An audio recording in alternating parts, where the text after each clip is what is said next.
तो containers basically containers एक इसका लिटरल मीनिंग से ही कन्वे करता है कि कंटेनर स्पेस होता है जिसमें हम लोग किसी एलिमेंट या किसी इंफॉर्मेशन को हम लोग स्टोर करते हैं।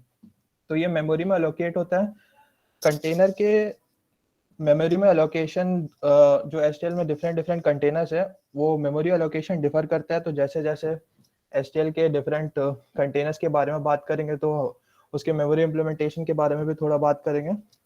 और कंटेनर्स के बाद इसके लिए हम लोग को कंटेनर्स के एलिमेंट को एक्सेस करने के लिए हम लोग को आइट्रेटर्स की जरूरत होगी। आइट्रेटर्स मोर और लेस एक पॉइंटर टाइप का होता है।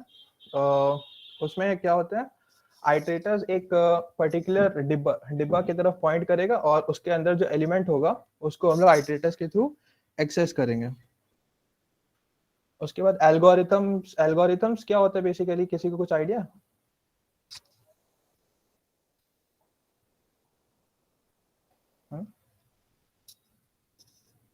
like logic behind any code. हाँ, जैसे कि इंस्ट्रक्शंस। करेक्ट।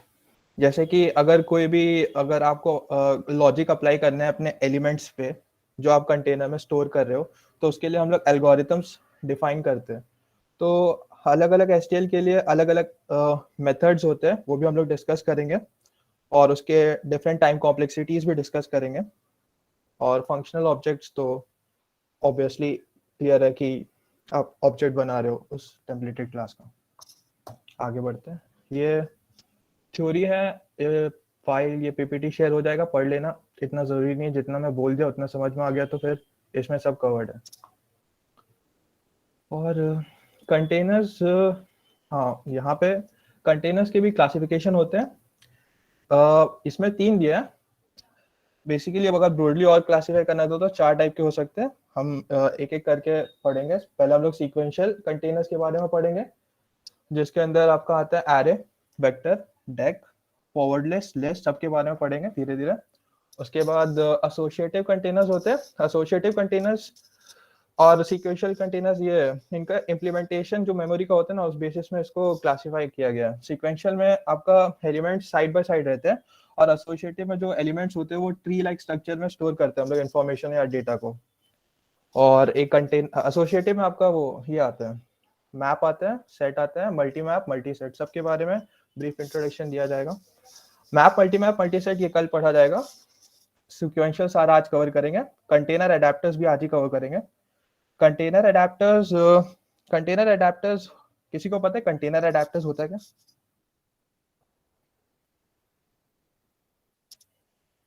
किसी को है आइडिया?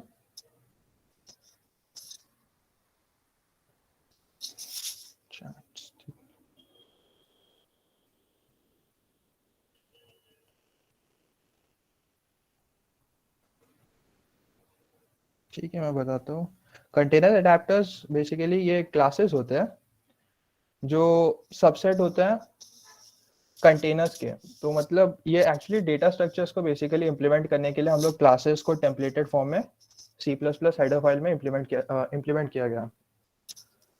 आगे बढ़ते हैं। हाँ, जैसे कि सीक्वेंस कंटेनर्स में यहाँ पे आपका एरेस भी होता है, वेक्टर्स भी होता है, डेक भी होता है, लिस्ट भी होता है, फॉरवर्ड लिस्ट भी होता है। अब एरे जो होता है वो आपका फिक्स साइज का होता है और वेक्टर जो होता है उसके साइज आपका ग्रो कर सकता है। ये बेसिक डिफरेंस है एरे और वेक्टर में। मतलब जब भी एरे डिफाइन करना है तो हमें उसका साइज भी डिफाइन करना पड़ता है। उसके बाद आपका डेक होता है। डेक बेसिकली डेक आपका मोर और लेस क्यू टाइप का होता है। बस इसमें बेसिक डिफरेंस ये होता है कि इसमें आप इंसर्शन और डिलीशन दोनों एंड से कर सकते हो। इसमें मैं एक्सप्लेन करूंगा। उसके बाद लिस्ट आपका लिंक लिस्ट है बेसिकली। लिस्ट आपका लिस्ट में 2 होते हैं, लिस्ट और फॉरवर्ड लिस्ट। लिस्ट आपका डबली लिंक लिस्ट होता है, forward list singly link list. Associative containers, set, multi set, map, multi map. Set में बेसिकली होता क्या है, एक इसको कल डीप में पढ़ेंगे बट हम जनरल आइडिया बता दे रहे हैं। सेट में आपके जो भी एलिमेंट स्टोर होते हैं वो यूनिकली स्टोर करते हैं उसे, उसमें डुप्लीकेट एलिमेंट्स आपका नहीं रहते।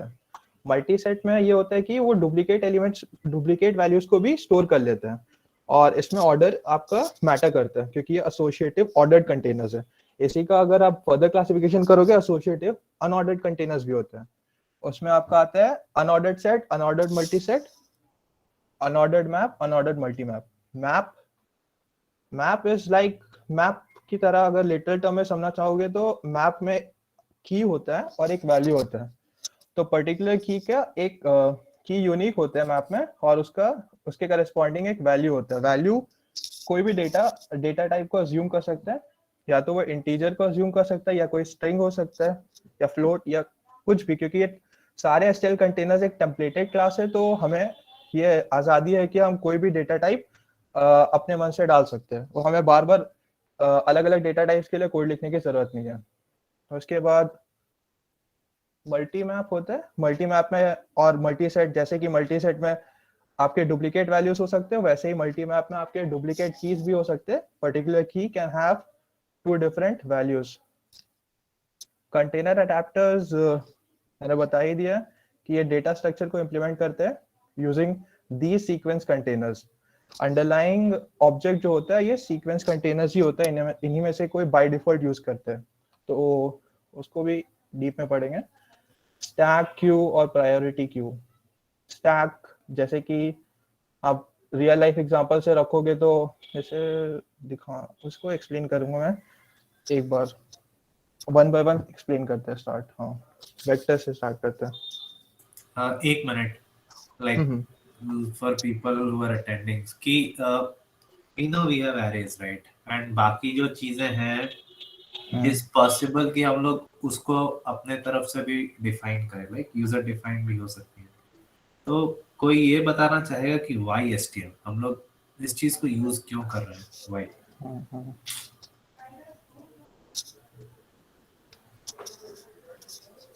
To make our like code easier or smaller. क्या? To make our code smaller. Okay, make our code smaller. Anything else? Anyone else? भैया जैसे कि मान लिया स्टैक ही हम लोग ले रहे हैं, तो स्टैक अगर हम लोग अगर एडिटी अगर उसका डिफाइन करने लगेंगे, एसटीएल का इस्तेमाल नहीं करेंगे, तो 20-30 लाइन हमको बस उसका लिखना पड़ जाएगा, तो 5-6 मिनट टाइम वेस्ट होता है। ऊपर से काफी सारा also said the same thing in order to not waste time writing long algorithms. Yeah, so basically एक library है that is providing you, है ना, वो it is already providing you with a container. इस container का code है, like तुम stack खुद से भी implement कर सकते हो, right? There are two ways of implementing stacks. और तुम लोग करोगे भी, आगे पढ़ोगे भी, stacks you will implement through arrays, you will implement stacks through linked list, right? Queues भी implement करोगे, priority queues भी बनाओगे, you know, like फिर उसके बाद min heap, max heap structures भी बनाओगे. So to understand algorithms, उनके in-depth concepts होना is important. बट हम लोग यहाँ पे STL सिर्फ इसलिए डिस्कस कर रहे हैं कि already provides you with certain set of code जिसको तुम डायरेक्टली यूज कर सकते हो, सीधे उसको उसके हेडर फाइल्स इंक्लूड करके। लाइक अगर तुम लोग में से कोई कुछ डेवलपमेंट वाले काम करता है तो पैकेजेस होते हैं, राइट, जिनके ऑलरेडी डिफाइंड चीजें होती है जो तुम ऑलरेडी यूज कर सकते हो, तो ये हमारा काम बहुत आसान कर देता है। एंड सीपी में हम लोग STL यूज करते हैं, यू डोंट या exactly fair use of prebuilt material. So तुम एक कॉन्टेस्ट देते वक्त बैठ के एक स्टैक इंप्लीमेंटेशन नहीं लिखोगे, ऑब्वियस बात है, कोई STL डायरेक्ट इंक्लूड करेगा वो एल्गोरिथम और वो यूज कर लेगा। तुम अगर स्टैक का इंप्लीमेंटेशन लिखने जाओगे, लाइक हो गया तुम्हारा, तो वो सीपी राउंड में तुम्हारा वर्क नहीं करेगा ना, तुम्हें 1 घंटा दिया जाएगा मैक्स टू मैक्स, उसमें 3 क्वेश्चन सॉल्व करने। तो that is the main purpose of studying STL overall. Okay, so like one thing, because I know कि फर्स्ट ईयर्स भी है, तो कितने लोगों को यहाँ like you don't know what are arrays, like if you don't know please बताना, तो फिर हम लोग उस बेसिक से कवर करेंगे, नहीं तो we will consider कि you know about arrays at least, तो हम लोग वैसे ही फिर करेंगे आगे। so please chat में भी लिख सकते हो, other people who don't know what an array is, it's perfectly fine। First years वाले तो और भी ज्यादा, अभी कॉलेज ज्वाइन किया आपने। अगर जिसको नहीं आता वो फ्रीली बोल सकते हैं, हम लोग 10 मिनट का इंट्रोडक्शन दे सकते हैं एरेज के। ओवरव्यू दे सकते हैं क्या? ऑब्वियसली दे सकते हैं, कोई दिक्कत नहीं है, we have one. And Are there क्योंकि other फिर people, please? क्योंकि फिर बाद में क्वेश्चन सॉल्व करेंगे तो फिर किसी को एरेस क्या है, कैसे एलिमेंट इंसर्ट कर रहे हैं, कैसे सॉर्ट कर रहे हैं, वो समझ में नहीं आएगा तो फिर दिक्कत हो जाएगा. Okay. I think आमिर यार क्लासिकल एरे से ही थोड़ा वो और मेमोरी एलोकेशन ये सब बता के उसके बाद वेक्टर से स्टार्ट करते हैं ना. We have अच्छा time. ठीक है. Okay let's start with arrays. तो एरेस एरेस बेसिकली दो टाइप के होते हैं. एक आपका क्लासिकल एरेस होता है, क्लासिकल एरेस, और एक होता है एसटीएल फाइल के थ्रू जो इम्प्लीमेंट किया जाता है. क्लासिकल एरेस कोड से थ्रू ही बताते हैं, बेटर रहेगा. क्लासिकल एरेस के लिए हमें कोई हेडर फाइल इंक्लूड करने की जरूरत नहीं है. Data type, variable name, size define कर सकते हैं या फिर उसे रन टाइम पे भी छोड़ सकते हैं. जितने एलिमेंट्स होंगे उसके अकॉर्डिंग साइज हो जाएगा. और जैसे कि हम लोग एलिमेंट्स कुछ भी रैंडम ले लेते हैं, 1 3 5 7. सो ये आपका एक इनिशियलाइजेशन लिस्ट है. एरेस को इनिशियलाइज करने के लिए हम लोग यूजर से भी इनपुट ले सकते हैं. यूजर से इनपुट लेने के लिए एरे को साइज डिफाइन करना पड़ेगा और लूप के थ्रू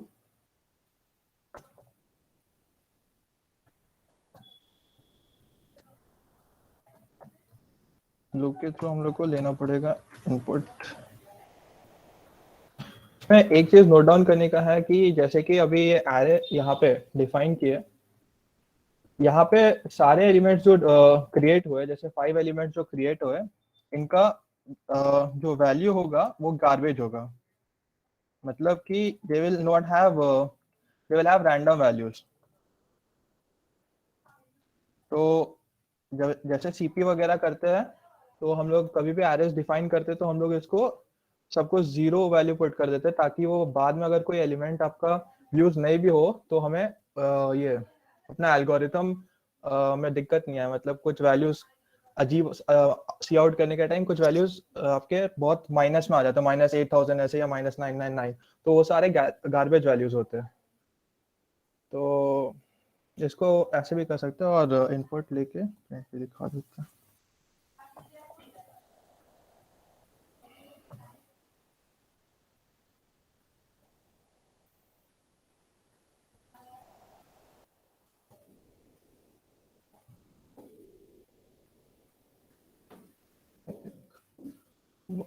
चाहिए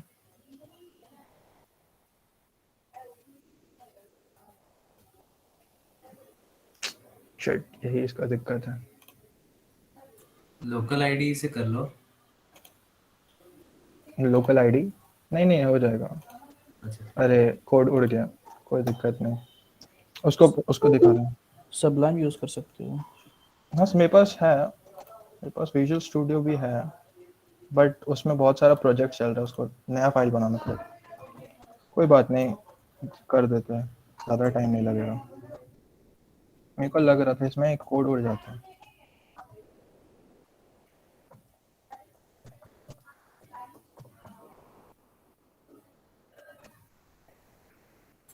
ओके जब तक वो कोड लिख रहा है. सो बेसिकली जिन लोगों को एग्जैक्टली पता ही नहीं कि एरे क्या है, तो एरे हम लोग का एक टाइप ऑफ डाटा स्ट्रक्चर होता है जो which can hold multiple values, right. But वो जो वैल्यूज होते हैं वो एक पर्टिकुलर डेटा टाइप के ही होंगे. लाइक अगर तुम इंट डिक्लेयर करते हो तो that array can hold only integer values. Okay. अगर तुम एक एरे को फ्लोट डिक्लेयर करते हो, that array can hold only floating point values. अगर उसको कैरेक्टर डिक्लेयर करते हो तो it can hold only characters. Okay. So point ये है कि सिमिलर डेटा टाइप के मोर देन वन वैल्यूज वो डेटा स्ट्रक्चर स्टोर करता है. इंट a इक्वल्स 5, वो a जो है वो एक ही पर्टिकुलर वैल्यू स्टोर कर सकता है. हम लोग अगर एक एरे बनाते हैं ऑफ साइज 5 तो it can hold 5 different integers, right. Point यही है. चल मैं करता हूँ ना एक्सप्लेन. इसमें जैसे कि अभी इनपुट नहीं लिया है तो आउटपुट आपका सब 0 आएगा, जैसे कि रन करके देख सकते हैं. उसके बाद इनपुट ले लो 1 2 4 5 6 7.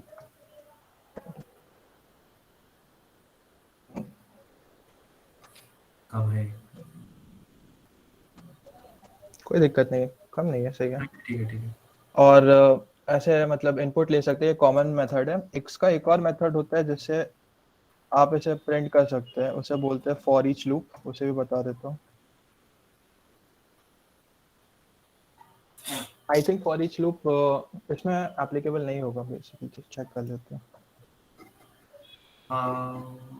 क्या बोलते हैं, होना तो चाहिए।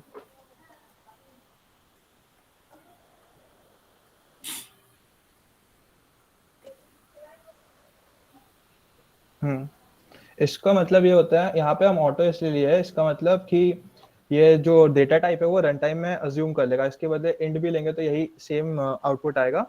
और ये बेसिकली ऐसा होता है, इसको थोड़ा एक्सप्लेन कर देते हैं। बेसिकली ये एरे होता है, इसके अंदर आपके एलिमेंट्स होते हैं, जैसे 1 हुआ, 2, 5, 7 और भी। तो x क्या होता है, x पहले आपका ये वैल्यू अज्यूम करते हैं, उसके बाद वो सारे वैल्यू जितने कंटेनर्स में होते हैं वो पूरा अज्यूम करते हैं, और इसमें हमें लेंथ स्पेसिफाई नहीं करना पड़ता है, ये पूरा कंटेनर को ट्रेवर्स करके उसके सारे एलिमेंट्स प्रिंट कर देगा। ये बेसिकली आ रहे। और अगर इसको सॉर्टिंग सॉर्टिंग भी एक है। सॉर्टिंग के लिए क्या होता है, हमें एरे का बेस एड्रेस देना पड़ता है। अरे हाँ, उससे पहले एक चीज बताना, तो उससे पहले एक चीज बताना था, जैसे कि एक क्वेश्चन रहेगा, अगर सी आउट हम लोग सिर्फ एरे कर रहे हैं तो इसका आउटपुट क्या होगा, कोई बता सकता है?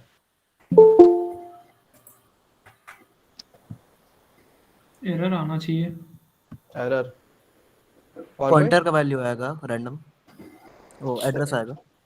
एड्रेस आएगा इसका, फर्स्ट वाले पॉइंट का। फर्स्ट वाले एलिमेंट का एड्रेस आएगा। ये हेक्साडेसिमल में स्टोर होता है एड्रेस पॉइंटर में, ये पहला एड्रेस आएगा। तो इसका पहला इंडेक्स का वैल्यू क्यों नहीं आया, कोई बता सकता है?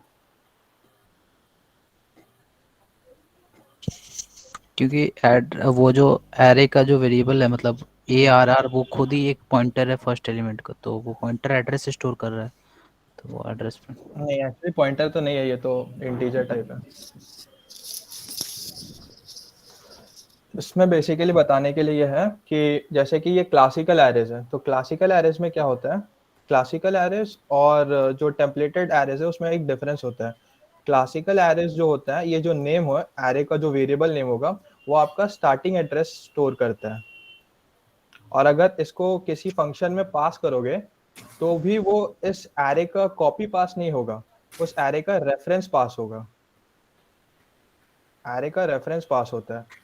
तो जैसे कि कोई भी मॉडिफिकेशन फंक्शन में करोगे तो वो फंक्शन कॉल ओवर होने के बाद भी इसमें रिफ्लेक्ट करेगा। जैसे इसका एक एग्जांपल, नहीं इसका एग्जांपल, इसका एग्जांपल दे सकते हैं। एग्जांपल देना मतलब दूं कि नहीं दूं, कि अंडरस्टूड है?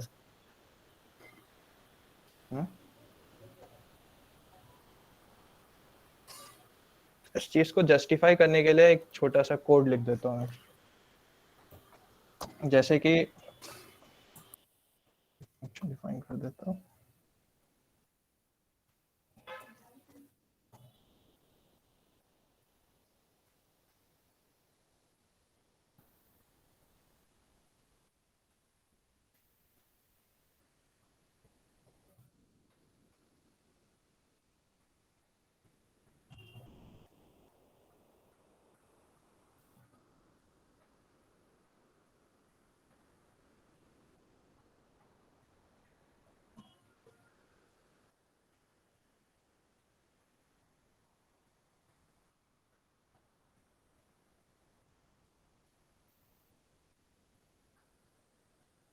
of the array in function, और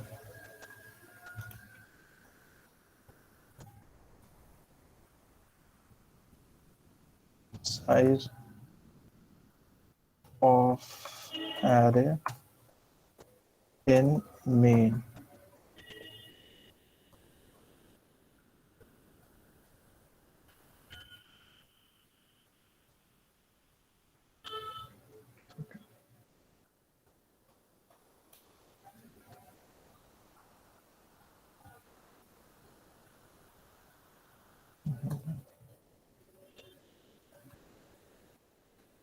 इसका आउटपुट क्या आना चाहिए?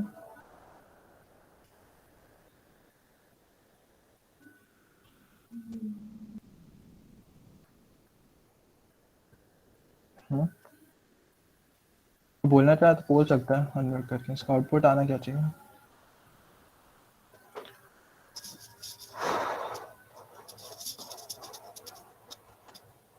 हेलो,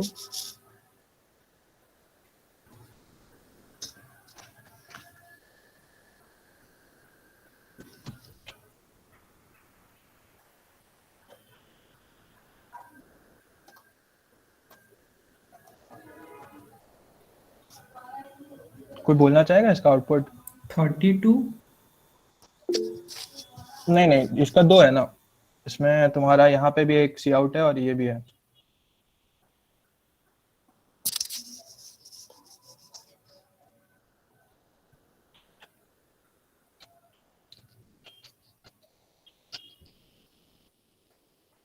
इसका आउटपुट क्या आएगा? ये size of array in function, ये इसका इस स्टेटमेंट का आउटपुट क्या आएगा?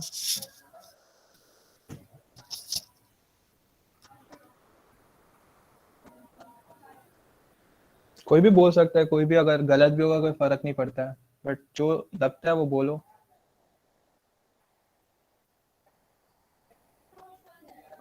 ये मैसेज बॉक्स में किसी ने लिखा है, एक बार चेक कर ले। मैसेज बॉक्स तो अच्छा, एक बार चेक करता हूँ।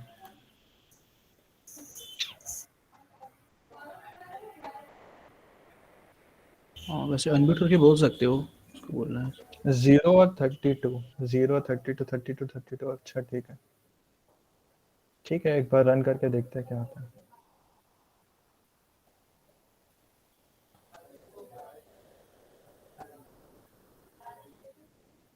Size of array in main 32, ये एग्जीक्यूट नहीं हुआ है।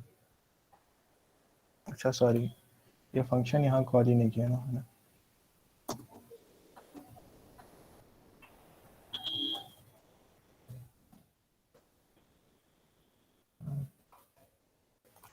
ये मिस्टेक था। इसका आउटपुट 8 है, इसका आउटपुट 32 है। अच्छा, इसके बीच में थोड़ा स्पेस रख देते हैं। चलो सही है। तो कोई बता सकता है क्यों?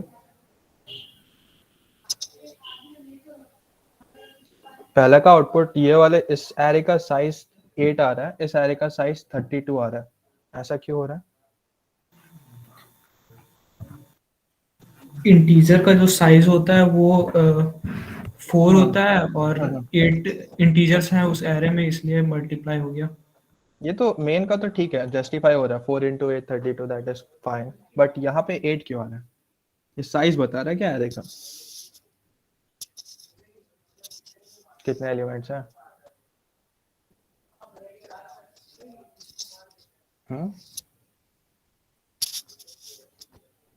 वो तो भैया बेसिकली उस पॉइंटर का साइज बता रहा है ना कि 8 बिट्स का हाँ पॉइंटर है, वो पूरा इंटीजर बिट का बेसिकली पॉइंटर है।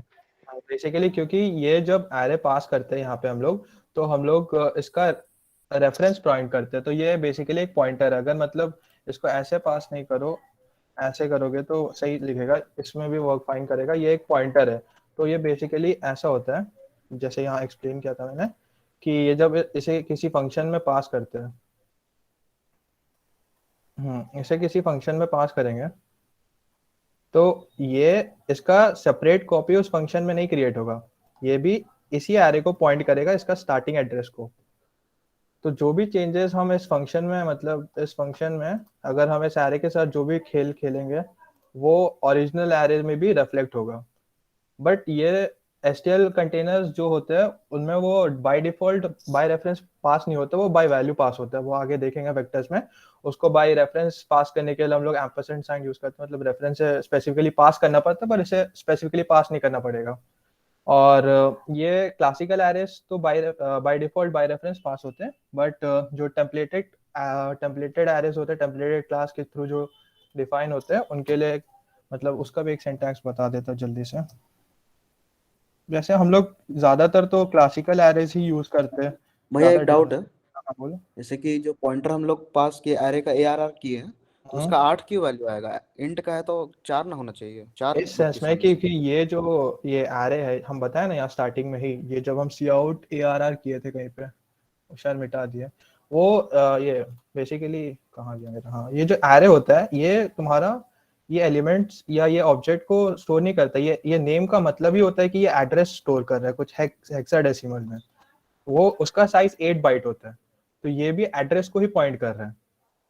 और बस फर्क ये है कि मेन में जो तुम्हारा है, मेन में तुम्हारे पास ये पूरा ऑब्जेक्ट पड़ा हुआ है, तो इसका साइज बता रहा है, इसका 4 बाइट साइज है, इसका 4 बाइट तो 8 एलिमेंट्स है तो 32, बट जो फंक्शन मैंने साइज डिफाइन किया है वो इस मेन के ऑब्जेक्ट के स्टार्टिंग एड्रेस को पॉइंट कर रहा है, तो बेसिकली ये एक पॉइंटर हुआ इस फंक्शन के लिए, तो इसका साइज 8 बाइट होता है, पॉइंटर का साइज 8 बाइट होता है क्योंकि वो एड्रेस स्टोर करता है किसी भी वेरिएबल का।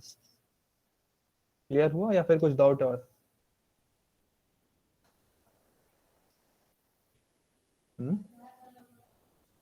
हाँ क्लियर है, क्लियर। क्लियर है, ठीक।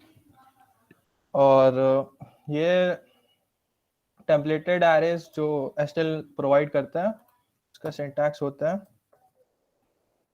Array data type size and variable name, ऐसा होता है। इसको लिस्ट के थ्रू भी इनिशियलाइज कर सकते हो जैसे नॉर्मल होता है 1, और या फिर इनपुट भी ले सकते हो। एक बार दिखा देता हूँ रन करके।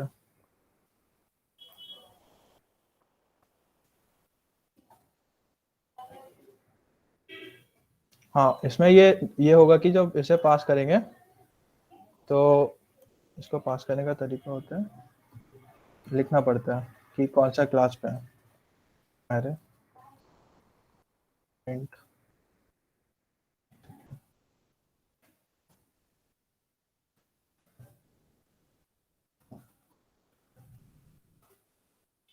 आई थिंक कोई गलती है।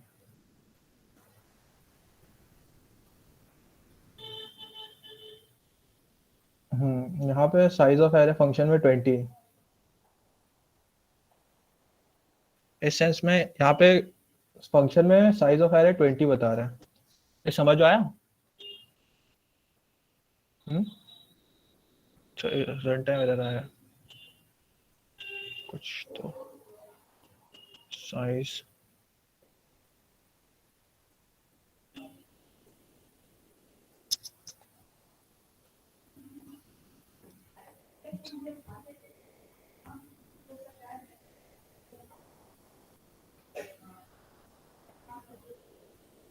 यहाँ पे एक डिफरेंस समझ में आया? ये साइज मेन में 20 क्यों दिखा रहा है?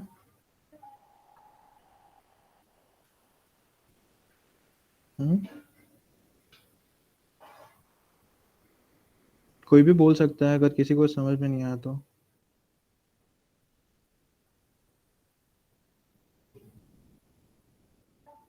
कोई भी बोलो, कोई दिक्कत नहीं है।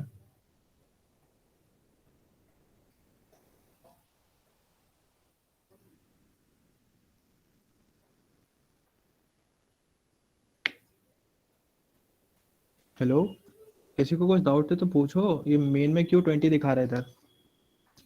यहाँ पे एक चीज हुआ है कि मैंने साइज तो 5 कर दिया, एलिमेंट्स को 8 ही रखा है।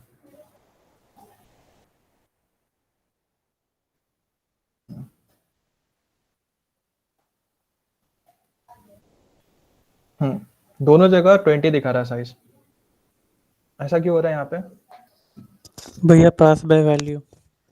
पास बाय वैल्यू है। अगर इसको तुम्हें क्लासिकल एरेस की तरह ही करना है तो इसको रेफरेंस से पास करने के लिए ऐसे कर सकते हो, तो फिर वो वही सेम आउटपुट दिखाएगा, 8 और 20। नहीं सॉरी, नहीं, हाँ एक्चुअली इसमें हाँ ये डिफरेंस होता है यहाँ पे कि अगर तुम रेफरेंस से भी पास करोगे ना तो ये एड्रेस को पॉइंट नहीं करेगा, ये तुम्हारा ऑब्जेक्ट क्रिएट हो जाता है। यही डिफरेंस होता है एसटीएल और क्लासिकल एरेस में। ये चीज हम उल्टा बोल दिया था। इसमें रेफरेंस से भी पास करोगे तो जैसे मैंने यहाँ बताया था ना कि ये स्टार्टिंग एड्रेस को पॉइंट करता है, वो यहाँ स्टार्टिंग एड्रेस को पॉइंट नहीं करेगा। ये बेसिकली होगा क्या, हम बताते हैं, इसको पूरा क्लियर कर देते हैं।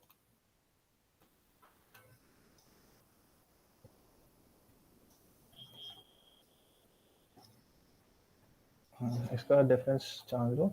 इसमें होता क्या है, ये एरे जो मेन में एरे होगा, जैसे एरे मेन में एरे का नाम ये है, तो साइज में भी हम लोग कोई भी नाम दे सकते हैं, साइज वाले फंक्शन में कोई भी नाम दे सकते हैं, तो ये सेम ही ऑब्जेक्ट होगा, मतलब इसी एरे का दूसरा नाम कुछ भी दे दो, जैसे कि कुछ भी f2 या कुछ भी लिख सकते हो, तो ये सेम ही ऑब्जेक्ट होता है अगर रेफरेंस से पास करोगे, और वैल्यू से पास करोगे तो तुम्हारा एक कॉपी क्रिएट हो जाएगा और वो फंक्शन कॉल के साथ ही खत्म हो जाएगा, ये ओरिजिनल एरे में रिफ्लेक्ट नहीं होगा। और यहाँ पे जैसे मैंने रेफरेंस से पास किया तो ये उसी सेम ऑब्जेक्ट जो मेन में है उसका दूसरा नाम हो गया, तो इसमें जो भी मॉडिफाई करोगे वो ओरिजिनल एरे में रिफ्लेक्ट करेगा। बेसिकली एरेस में बस इतना ही है, कोई डाउट है तो पूछ सकता है कोई,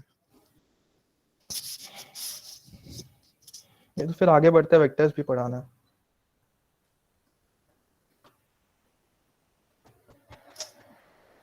किसी को कोई डाउट है चैट में भी लिख सकते हो। अच्छा ठीक है, आगे बढ़ो, कोई कंफर्मेशन दे दो।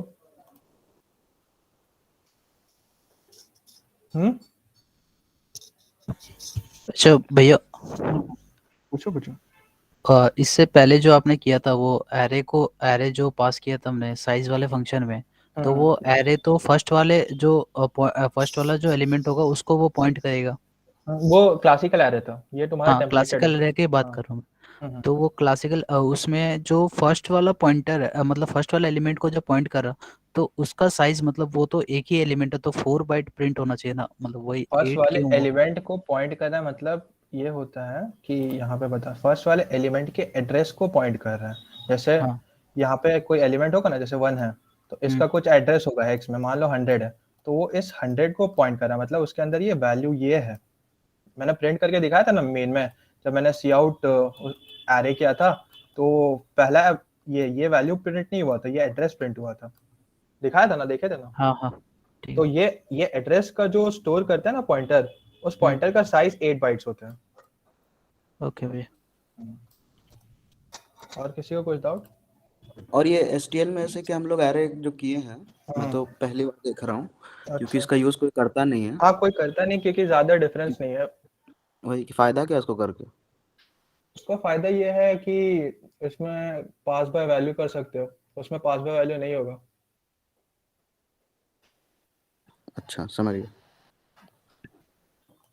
ठीक है, तो वेक्टर्स पे चलते हैं, उसको हटा देते हैं सब कुछ।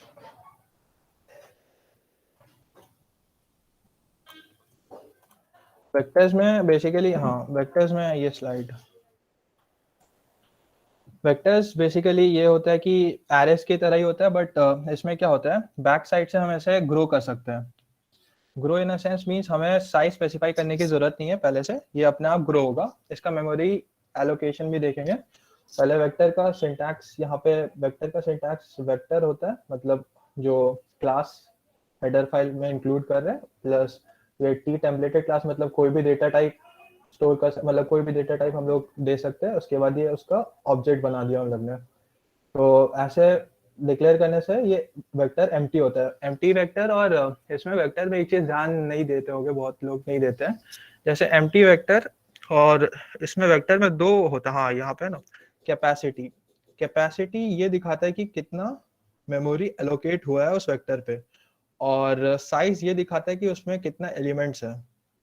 Without size returns maximum number of elements नहीं, ये थोड़ा गलत है, returns the size of the memory that is allocated to that vector. तो इसमें जैसे कि हम लोग vector t v of n कर देते हैं, तो इसमें हम लोग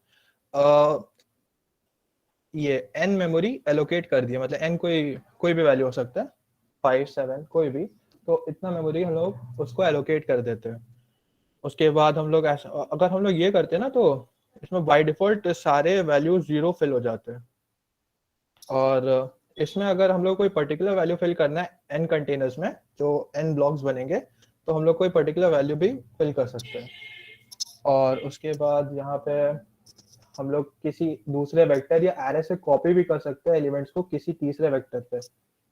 और वेक्टर्स के मेनली 2-3 ऑपरेशन ही इंपॉर्टेंट होते हैं जो याद रखने, क्योंकि ये सब तो याद रखने का कोई एडवाइस भी नहीं करूंगा मैं, क्योंकि ये प्रैक्टिस से कुछ याद हो जाता है, बट जो फ्रीक्वेंट यूज होता है, जैसे विदाउट फ्रंट फ्रंट एलिमेंट को फ्रंट एलिमेंट का रेफरेंस दे देता है, मतलब फ्रंट एलिमेंट का वैल्यू दे देते हैं। v dot back element, v dot pushback will push the element from the back to the vector. Insert iterator value, तो iterator ये बताएगा कि कौन से पोजीशन पे इंसर्ट करना है और कौन सा वैल्यू इंसर्ट करना है।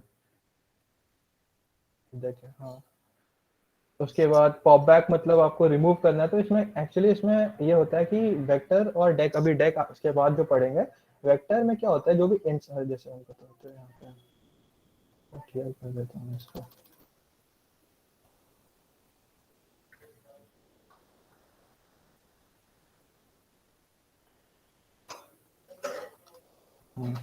वेक्टर और डेक में ये होता है कि वेक्टर में जो भी चीज होता है ना, हम लोग एक ही साइड से करते हैं, या तो इंसर्ट भी यहाँ से करेंगे, बाहर भी यहीं से निकालेंगे।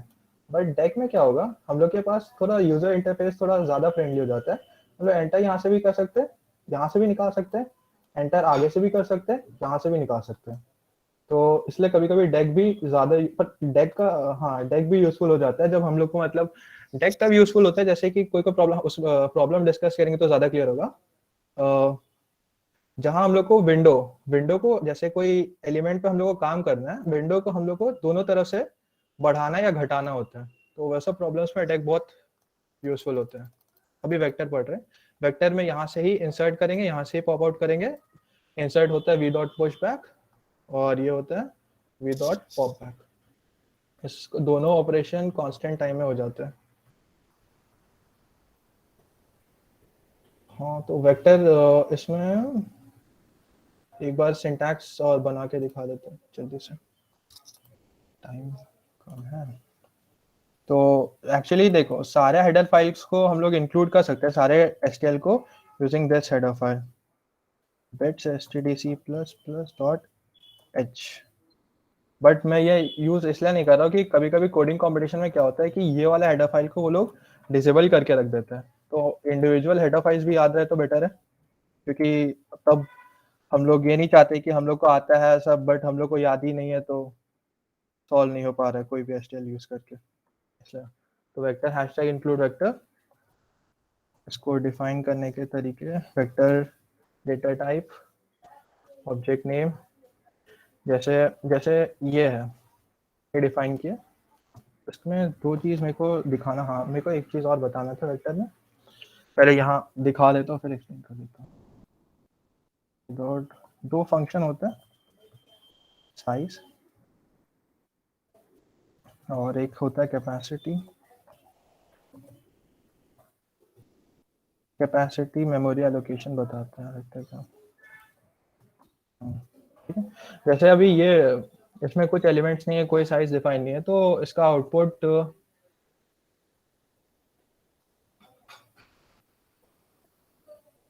जीरो जीरो आएगा, क्योंकि इसमें कोई भी एलिमेंट नहीं है और कोई भी मेमोरी एलोकेट नहीं किया।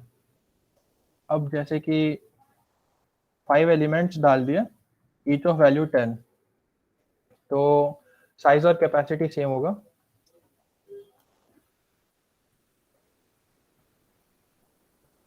साइज और कैपेसिटी दोनों 5 है, क्योंकि एलिमेंट्स भी 5 है, मेमोरी भी 5 एलोकेट हुआ है। बट यहाँ पे ये कैच पॉइंट है कि जैसे कि अभी कुछ एक एलिमेंट इंसर्ट करता हुआ, लेट्स से 17 इंसर्ट करता हूँ, तो और इसके बाद मैं ये प्रिंट करता हूँ, ये डिफर करेगा।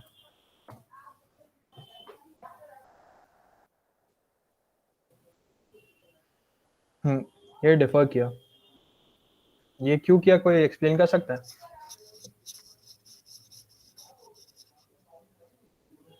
कोई भी अनम्यूट करके बोल सकता है। वो कैपेसिटी जो होता है तो वो डबल क्रिएट से इंक्रीज करता है, या डबल क्रिएट कर देता है। हाँ डबल क्रिएट करता है, बट वो जो पहले से जिस पे वेक्टर, मतलब जो पहले कैपेसिटी होता है वो वही रहता है, या फिर मतलब उसी में वो एक्सटेंड करता है पीछे से, या फिर अलग से? पीछे से एक्सटेंड करता है। नहीं, यही ये दिक्कत है यहाँ पे। जैसे कि अगर 5 एलिमेंट्स का ये, हाँ वही बता रहा हूँ मैं। जैसे ये 1 2 3 4 ये 5 एलिमेंट्स यहाँ पे डले हुए हैं, कुछ भी एलिमेंट्स रैंडमली, तो जब अगर ये 6th एलिमेंट आएगा तो ये पीछे नहीं आएगा। बेसिकली मेमोरी में इम्प्लीमेंटेशन कैसे होता है, ये बड़ा एलिमेंट का मेमोरी मतलब ट्वाइस दिस साइज, जब भी एक भी अगर आएगा तो ये इसका डबल मेमोरी एलोकेट होगा, तो ये ऐसे 10 डिब्बे बनेंगे और फिर जाके ये सारे एलिमेंट्स यहाँ पे कॉपी होंगे plus the 6th element copy होगा, इसलिए इसका साइज 6 है बट इसका कैपेसिटी 10 दिखा रहा है। ये है, इसमें कोई डाउट है तो पूछ सकते हैं। कोई डाउट है? ओ ऑफ एन का नया बनता है ना फिर वेक्टर। हाँ वही ओ ऑफ जैसे कि अगर ओ ऑफ एन साइज पहले से डिफाइन किए हो और ओ ऑफ एन प्लस 1 एलिमेंट्स डाल रहे हो तो ओ ऑफ 2n का बनेगा। बोला ना डबल साइज हो जाता है, अगर एक भी एलिमेंट डालोगे तो डबल साइज होके फिर से कॉपी होता है, तो ये एक्सपेंसिव ऑपरेशन होता है, इसलिए इसका साइज को लोग पहले से डिफाइन करते हैं, वरना इसमें ज्यादा मतलब ज्यादा टाइम भी लगता है और एक्सपेंसिव ऑपरेशन है।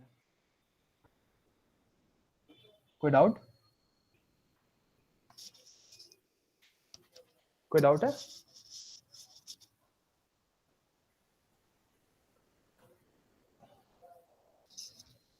डबल एंडेड क्यों लिखा? नहीं ठीक है, आगे बढ़ता हूँ।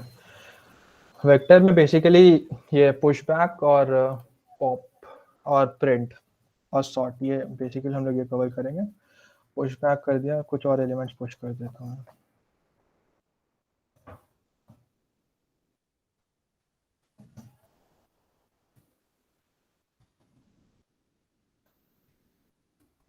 इतना सफिशिएंट है। अब जैसे कि ये सब प्रिंट करना है तो प्रिंट के लिए तो मतलब फॉर ईच लूप बेटर होता है, क्योंकि उसमें साइज देना नहीं पड़ता है।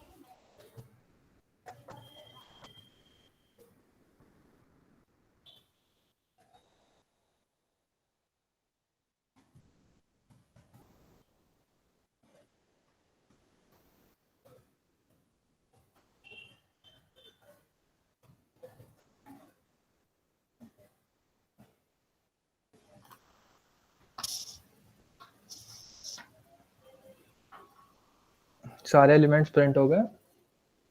पहले 5 एलिमेंट के 10-10 वैल्यू के बनाए थे, उसके बाद पीछे से 17 पुश किया गया था, उसके बाद 123, उसके बाद 45। इसके बाद इसमें प्रिंटिंग के भी कुछ तरीके होते हैं, जैसे ये तो वैल्यू से प्रिंट कर दिए, एक इस पे आइटरेटर भी बना सकते हैं, आइटरेटर बना के भी प्रिंट कर सकते हैं इसको, वो भी एक बार दिखा देता हूँ क्योंकि किसी को सिंटैक्स में प्रॉब्लम होती है। तो आइटरेटर के लिए पहले आइटरेटर डिफाइन करना पड़ता है कोई भी वेरिएबल एक्स का। उसके बाद यहाँ थोड़ा चेंजेस आता है,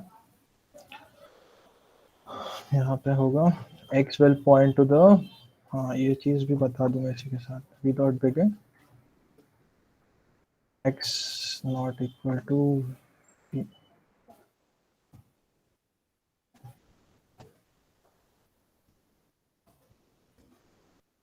यहाँ पे एक बार ये चेंजेस आ जाएगा कि यहाँ पे ये पॉइंटर हो गया तो हमें उसका वैल्यू चाहिए।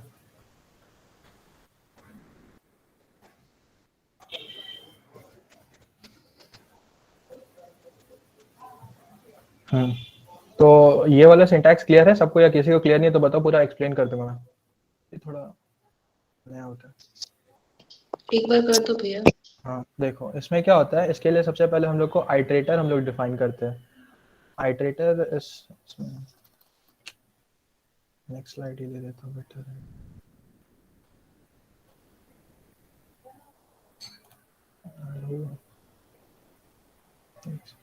यहाँ पे एक्सप्लेन कर देता हूँ।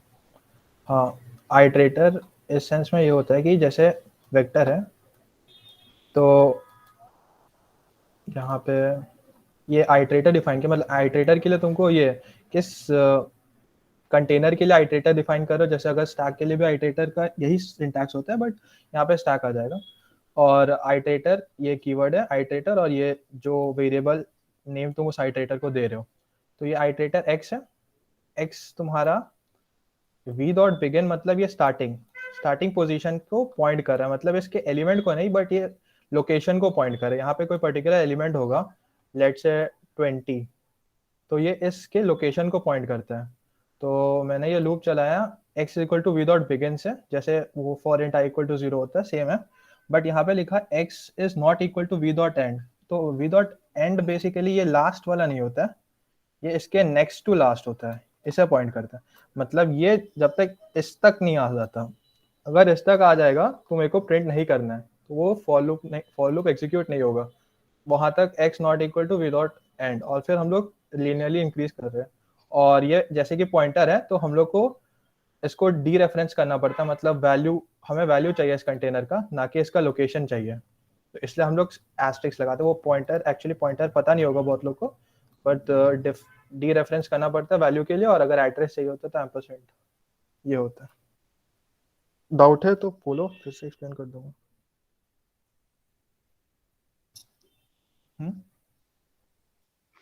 तो भैया यहाँ पे हम आइटरेटर क्यों यूज कर रहे हैं, डायरेक्ट जो फॉर लूप होता है नॉर्मल वो क्यों यूज नहीं कर रहे? वही तो मैं बोल रहा हूँ ना कि ये सिंटैक्स है, मैं बस बता रहा हूँ, तुम अपनी मर्जी से जो तुम्हें कन्वीनियंट लगे फॉर लूप भी यूज कर सकते हो, कोई तो दिक्कत नहीं है। आइटरेटर यूज करने का कोई extra benefit normal for loop से? नहीं, सेम टाइम कॉम्प्लेक्सिटी, बट ये एक्चुअली आइटरेटर यूज कर रहे हो तो ये तुम्हारा स्पेसिफिक टू दिस कंटेनर हो जाता है, तो तुम इसको दूसरे कंटेनर के लिए ये सेम वेरिएबल को आइटरेट नहीं करवा सकते उस कंटेनर पे। ओके भैया। और इसमें फिर उसके बाद सॉर्टिंग का आता है पार्ट। अच्छा, फॉर ईच भाई लूप इसमें में बताया था मैंने कि वो तो सिंपल रेंज है। और रेंज हाँ, बेस बता दिए थे, तो ऑटो एक्स वी करके एक होता है, वो नहीं समझ में आता। ऑटो एक्स वी वो पहले बताया था ना। नहीं, ऑटो क्या करता है हमको पता है, लेकिन ऑटो एक्स वी करके सारा मेंबर्स को फॉर लूप में यूज करता है हम लोग, वो समझा हाँ, दीजिए। ये वाला बोल रहे हो जो इससे पहले लिखा था मैंने, ये वाला ना। हाँ, ये वाला नहीं समझ में आता। ये कुछ ये नहीं है, मतलब कि ये हमको पता है क्या करता है, लेकिन कैसे करता है नहीं समझ में आता। कुछ नहीं है एक्चुअली, एक्स वेरिएबल है ये आपका वेक्टर जो है, इसके सारे सारे एलिमेंट्स के वैल्यू को अज्यूम करता है one by one till it goes to the last, जितने भी वैल्यूज रहता है। मतलब ये पॉइंटर नहीं है, एक वेरिएबल है। और ऑटो जैसा मैंने बता दिया, ये रन टाइम पे उसका डेटा टाइप अज्यूम करेगा। अगर तुम ऑटो नहीं भी लोगे, इंट भी लोगे तो चलेगा, क्योंकि पता है सारे एलिमेंट्स वेक्टर के अंदर इंटीजर टाइप है, तो भी आउटपुट वही आएगा।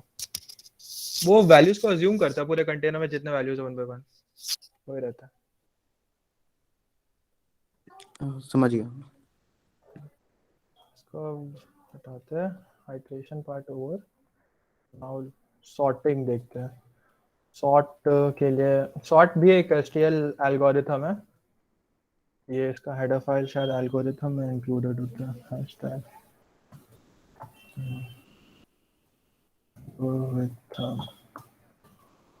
सॉर्ट के लिए, बेसिकली सॉर्ट के लिए तो सॉर्टिंग का तो पूरा अलग चैप्टर होता है, बट ये सॉर्ट एसटीएल क्विक सॉर्ट के इंटरनल इम्प्लीमेंटेशन पे बेस है। इसका टाइम कॉम्प्लेक्सिटी log n होता है। ये स्टार्टिंग ऑफ द कंटेनर, मतलब ये इसमें तुम रेंज स्पेसिफाई कर सकते हो, जैसे तुमको पूरा सॉर्ट नहीं करना है, फर्स्ट 5 ही सॉर्ट करना है, तो ऐसे कर सकते हो विदाउट बिगिन से लेके विदाउट बिगिन प्लस 5।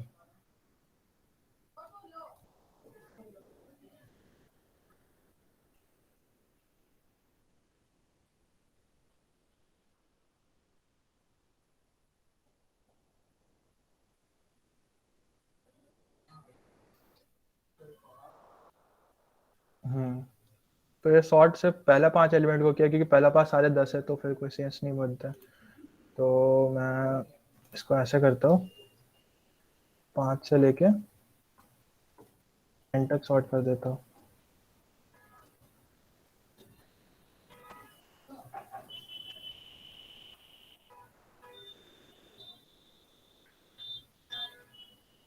तो देखोगे ये सॉर्ट हो गया, मतलब 1 2 3 4 5 5th पोजीशन के बाद से ये पूरा सॉर्टेड है। डिफरेंस इसलिए नहीं पता चल रहा है क्योंकि पहला 5 पर है 10 एलिमेंट्स, मतलब सारे 10 हैं, तो उसके लिए चेंज कर देता हूँ।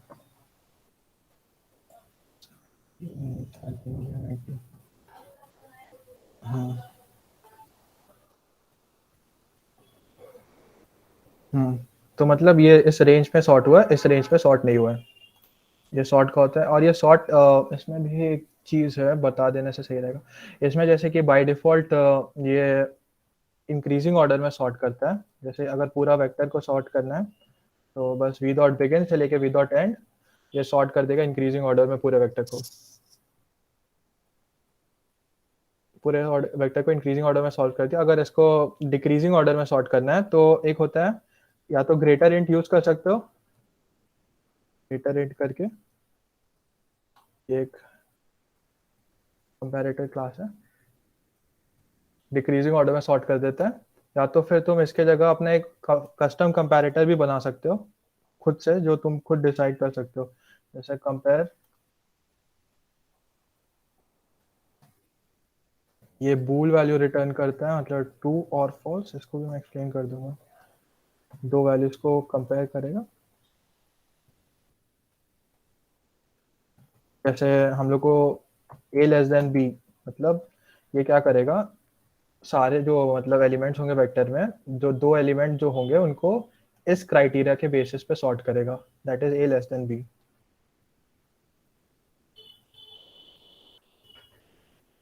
तो ये आपका इंक्रीजिंग ऑर्डर में सॉर्ट हो गया। अब अगर डिक्रीजिंग में करना है तो बस कुछ ज़्यादा नहीं करना है, एक ग्रेटर देन b कर देना है, डिक्रीजिंग में कर देगा,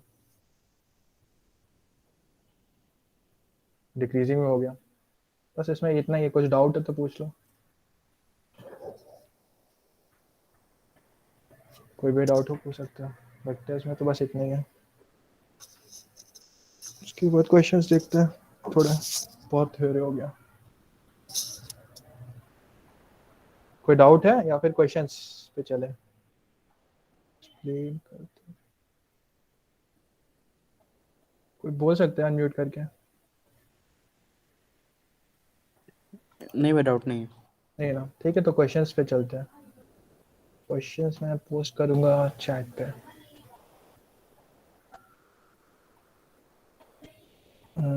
अभी एरेज वेक्टर्स हो गए तो उसी के बेसिस पे एक दो क्वेश्चंस कर लेते हैं।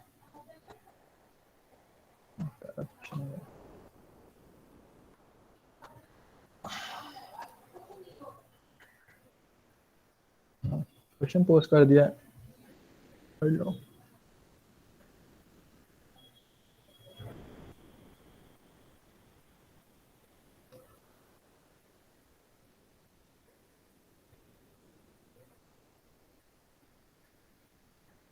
क्या इसका कोड देना है? नहीं, इसका कोड अभी नहीं, इसका अप्रोच बताओ।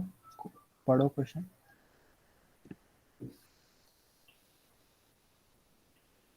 कोड भी दे सकते हो, कोई दिक्कत नहीं है। अप्रोच भी बोल सकते हो अनम्यूट करके, कोई लोड नहीं है।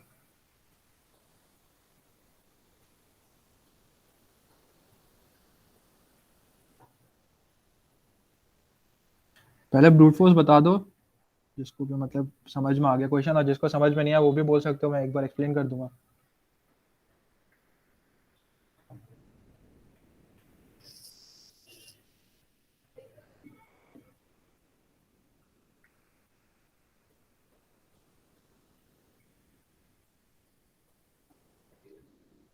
क्वेश्चन क्लियर है सबको?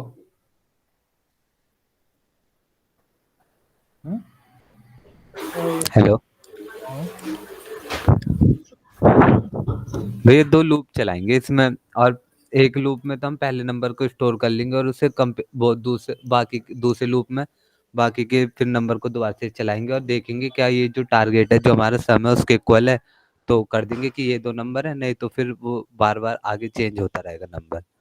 एक सेकंड, कोई बोला या एक्सप्लेन कर देना क्वेश्चन को। हाँ, वो ये जो तुम बोले हो वो तुम्हारा ब्रूट फोर्स, इसका टाइम कॉम्प्लेक्सिटी कितना है? मतलब तुम्हारे कोड का n स्क्वायर जाएगी। n स्क्वायर जाएगा, भाई वो ब्रूट फोर्स है। इसका ऑप्टिमल सोचने की कोशिश करना। हम एक्सप्लेन कर देते क्वेश्चन एक बार, जिसको नहीं समझ में आया।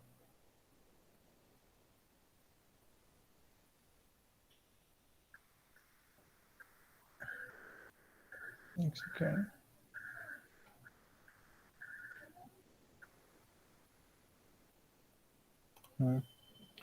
इसमें बेसिकली है क्या क्वेश्चन, जिसको समझ में नहीं आया?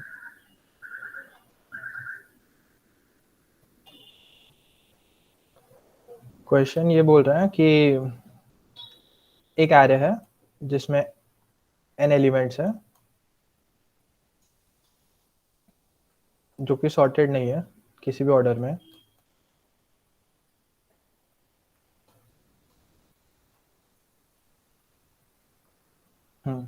इसमें तुम्हें बताना है कि दो डिस्टिंक्ट इंटीजर्स को प्रिंट करवाना है जिसका सम कोई एक टारगेट x या फिर टारगेट सम मान लो।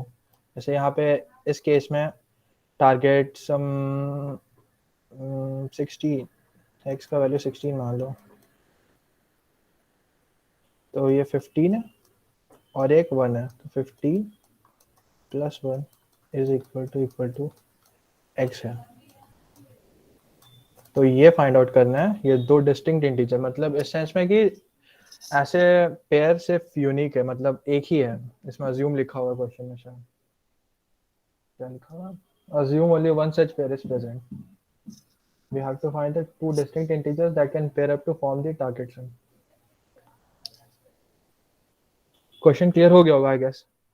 Sort plus binary search, sort plus binary search, हाँ sort plus binary search is also fine, but इसका टाइम कॉम्प्लेक्सिटी हो जाएगा n log n।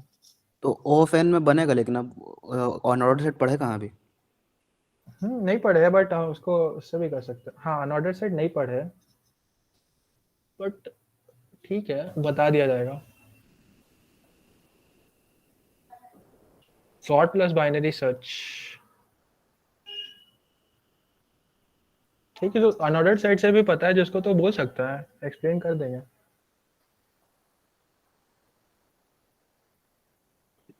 वो टारगेट सम जैसे कि हम लोग का क्या है, S है, तो टारगेट सम हर एक नंबर पे जाएंगे, ए ऑफ आई पे फॉर लूप एक ही चलाएंगे, और अगर नहीं मिलेगा उसका सम तो स्टोर करते जाएंगे अनऑर्डर्ड सेट में, और अगर मिल जाएगा तो रिटर्न कर देंगे।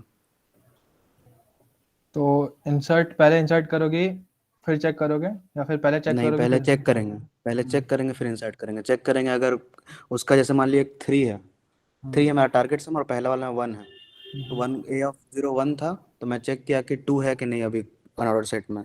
2 अभी नहीं है क्योंकि एम्प्टी है, तो नहीं मिला तो 1 को इंसर्ट कर दिया।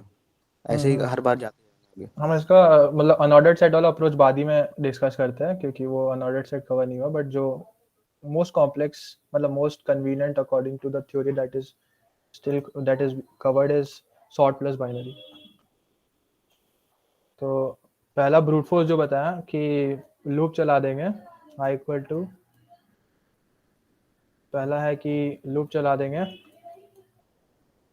यहाँ से i इक्वल टू 0 और j is equal to i plus 1 और a ऑफ i प्लस हर एक एलिमेंट के लिए जितने पेयर्स पॉसिबल है चेक करना है कि वो टारगेट सम के इक्वल है या नहीं। अगर है तो वो दोनों रिटर्न कर देंगे, नहीं तो फिर हम लोग i को इंक्रीज करेंगे और i 0 to n जाएगा और j i प्लस 1 से n जाएगा। इसका i प्लस 1 से n, इसका ऑफ n स्क्वायर है। सॉर्ट प्लस बाइनरी सर्च में क्या करेंगे, पहले हम लोग पूरा एरे को सॉर्ट कर देंगे। एरे सॉर्टेड होगा,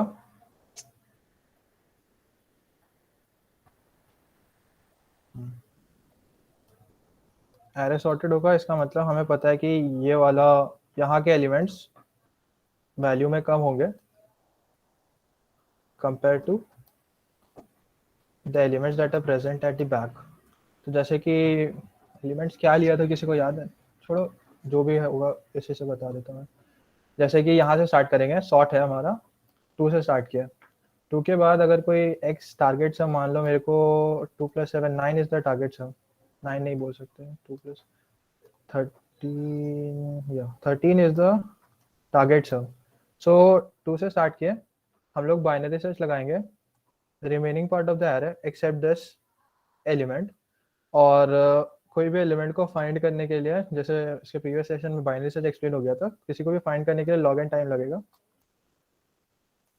तो n में ट्रेवर्स करके log n टाइम में हम लोग फाइंड कर लेंगे, और सॉर्ट का भी time complexity n log n है, तो overall complexity of this algorithm will be n log n। Clear है? कोई डाउट है? भैया इसको अगर 2 पॉइंटर अप्रोच से करना चाहे तो 2 पॉइंटर अप्रोच से तो उसके लिए भी तो सॉर्ट करना पड़ेगा ना। हाँ, सॉर्ट करने के बाद सिंगल लूप चलाएं। एक स्टार्टिंग में रखें पॉइंटर, एक लास्ट में रखें, और दोनों का सम चेक करते चलें। अगर वो टारगेट सम से ग्रेटर है तो एंड वाले को लेफ्ट में मतलब वो डिक्रीज कर देंगे, और अगर सम से कम है हमारा जो सम जो टारगेट सम से कम है तो इनिशियल पॉइंटर को इंक्रीज कर देंगे।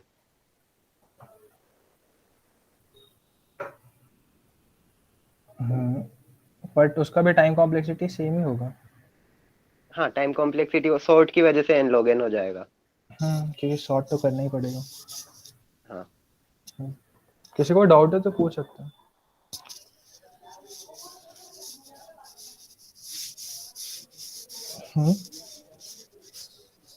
किसी को नहीं समझ में आया तो अनम्यूट करके पूछ सकता है, एक्सप्लेन कर दूंगा दोबारा।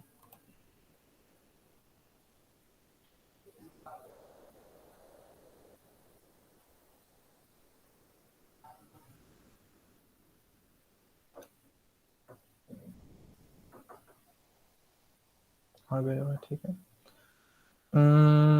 Let's go to the next question. Next question, ये वाला जो क्वेश्चन मैं दे रहा हूँ वो इंटरव्यू मतलब इसी बार सेल्सफोर्स के इंटर्न का इंटरव्यू क्वेश्चन था।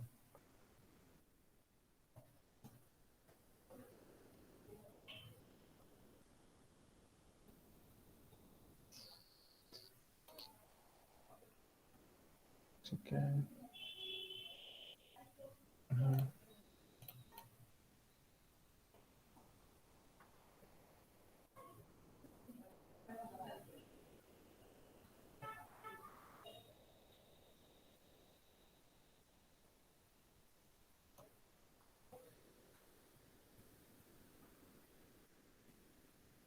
भेज दिया, एक बार देख लो।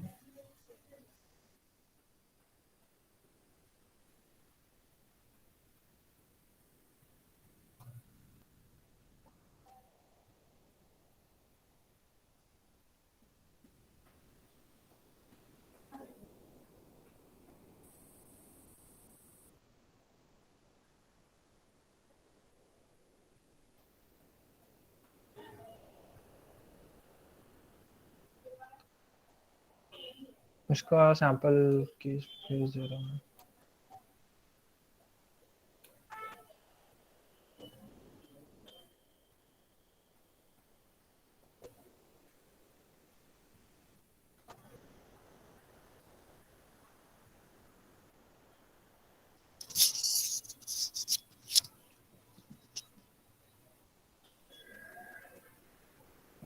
ये क्वेश्चन इस बार सेल्स फोर्स का इंटरव्यू का पहला राउंड पे आया था, मतलब ऑनलाइन कोडिंग में नहीं बट इंटरव्यू राउंड का फर्स्ट राउंड पे था। 2 सॉल्यूशन दिख रहा भैया, एक तो कौन सा बताओ? एक तो ओ ऑफ एन क्यू मस्त 3 लूप चलाओ, फॉर लूप रिटर्न कर देना। दूसरा हो गया कि ट्रिपलेट के लिए पहले 2 पॉइंटर अप्रोच, तो एक नंबर ले लेंगे ए ऑफ आई, फिर उसके बाद उसको छोड़ के बाकी सबको सॉर्ट करने के बाद पहले सॉर्ट कर देंगे, फिर उसको छोड़ के a of a minus x a of i करेंगे और उसको 2 पॉइंटर से खोजेंगे ओ ऑफ एन स्क्वायर। ठीक है, सही है। किसी को क्वेश्चन समझ में नहीं आया तो बोल सकते हैं, मैं एक्सप्लेन कर दूंगा।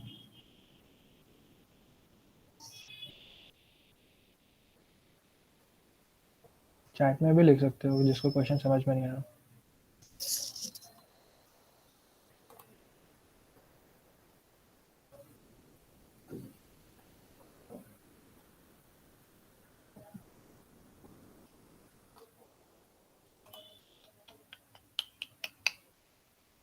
क्वेश्चन आ गया सबको समझ में? कोई भूल ही रहा नहीं है। और सॉल्यूशन जो आर्यन ने बोला वो किस समझ में आ गया, फिर एक्सप्लेन करूं? और सॉल्यूशन सही था। अच्छा वो एक्चुअली दूसरे वाला जो सॉल्यूशन उसने बोला वो समझ में नहीं आया। अच्छा बस एक वो सिंपल जो ब्रूट लूप फोर्स के अंदर लूप ब्रूट वाला फोर्स आता है। आ गया ना। हाँ ठीक है, वो वाला एक्सप्लेन कर देता हूँ मैं। हाँ ये क्वेश्चन सारे मतलब 2 पॉइंटर अप्रोच पता है, जहाँ पे भी एरे का क्वेश्चन होता है ना 2 पॉइंटर बहुत लगता है, बहुत ज़्यादा। कोड फोर्सेस में भी बहुत सारे क्वेश्चंस 2 पॉइंटर पे है। इसमें 2 पॉइंटर अप्रोच ये है, जैसे हम सेम एग्जांपल लेंगे जो भेजे थे मतलब चैट में। 1 4 45 6 10 8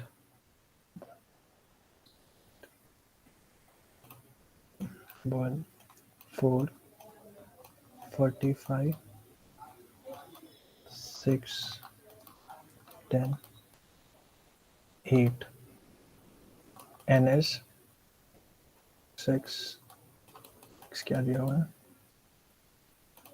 x is 13 x is 13। तो यहाँ पे कौन सा पेयर हो रहा है, ये 1 4 8 यही वाला पेयर हो रहा है। तो इसको जो मोस्ट एफिशिएंट अप्रोच है जो कि n स्क्वायर है, उसे ऐसे करेंगे, जैसे पहले हम लोग सॉर्ट करेंगे इसे। सॉर्ट करने के बाद 1 2 3 4 5, ठीक है, सॉर्ट 1 4 6 8 10 45, ठीक है। इतना तक तो समझ में आ गया ना। सॉर्ट करने के बाद ये आ जाएगा यार। जिसको डाउट है वो अनम्यूट करके बोल दो, जहाँ पे उसको नहीं समझ में आ रहा है। इतना आ गया ना समझ में। हाँ भैया हाँ भैया। उसके बाद तुम्हें मतलब लूप चलाओगे तो आई को यहाँ से चलाओगे और उसको तुम्हें लेके जाना है सेकेंड लास्ट एलिमेंट, मतलब 2 एलिमेंट छोड़ देना है, क्योंकि तुमको जैसे मतलब बता रहे हैं यहाँ पहले आई यहाँ पॉइंट करेगा, फिर ट्रेवर्स करोगे बताऊंगा। आई यहाँ पॉइंट करेगा, उसके बाद तुम्हें 2 और मतलब 2 पॉइंटर लेने हैं। एक पॉइंटर मान लो जैसे कि तुम यहाँ पे लेफ्ट पॉइंटर यहाँ पे लेना है, मतलब i+1 पे लेना है। राइट पॉइंटर तुम्हें एंड पे लेना है।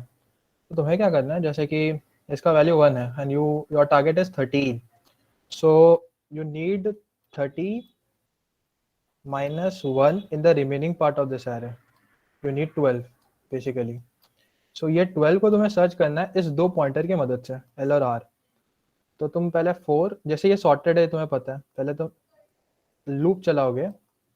एक कंडीशन होगा, जब तक ये एल और आर दोनों को क्रॉस नहीं कर देता तब तक तुम लूप चलाओगे हर एक एलिमेंट के लिए, जो हर एक आई जो इस पर ट्रेवर्स करेगा।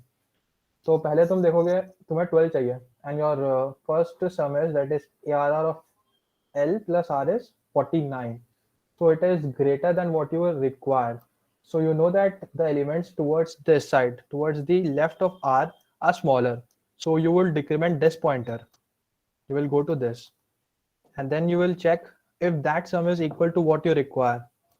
So 10 plus 14, it's still more than the required target, so you will be decrementing this pointer by 1 more and you will be at this position. Now you will be checking the sum if A of L plus A of R is equal to your target sum or not. Now it is equal to 12, so you got that pair and you will break from the loop and you will return true. इसमें यही चीज है। और अगर मान लो कि ये element तुम्हारा कोई और होता, 6 और 10 होता, तो तुम्हें पता चल जाता कि तुम्हें आगे की तरफ जाना है। तुम्हारा टारगेट सम छोटा होता, मतलब जो तुम्हारा सम ये पॉइंटर के थ्रू बना रहे हो वो तुम्हारा टारगेट से छोटा होता है, तो तुम्हें इंक्रीज करना। तो इंक्रीज इसलिए करोगे क्योंकि यहाँ पे तुम्हारा इंक्रीजिंग ऑर्डर में सॉर्टेड किया हो। समझ में आ गया? या फिर कोई डाउट है तो पूछ सकते हो।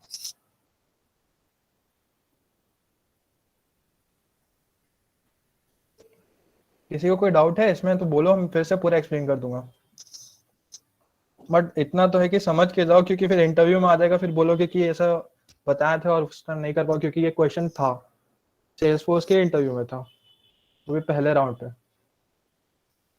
तो बहुत लोग का पहला राउंड अच्छा जाता तो मोर देन 70% काम डन हो जाता है।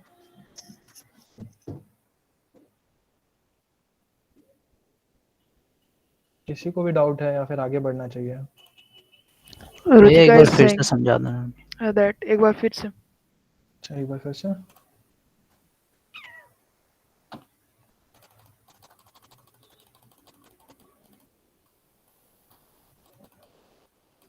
यहाँ सॉर्ट किया, ये तो पता चल गया ना, सॉर्ट करने के बाद ऐसा एरे दिखेगा,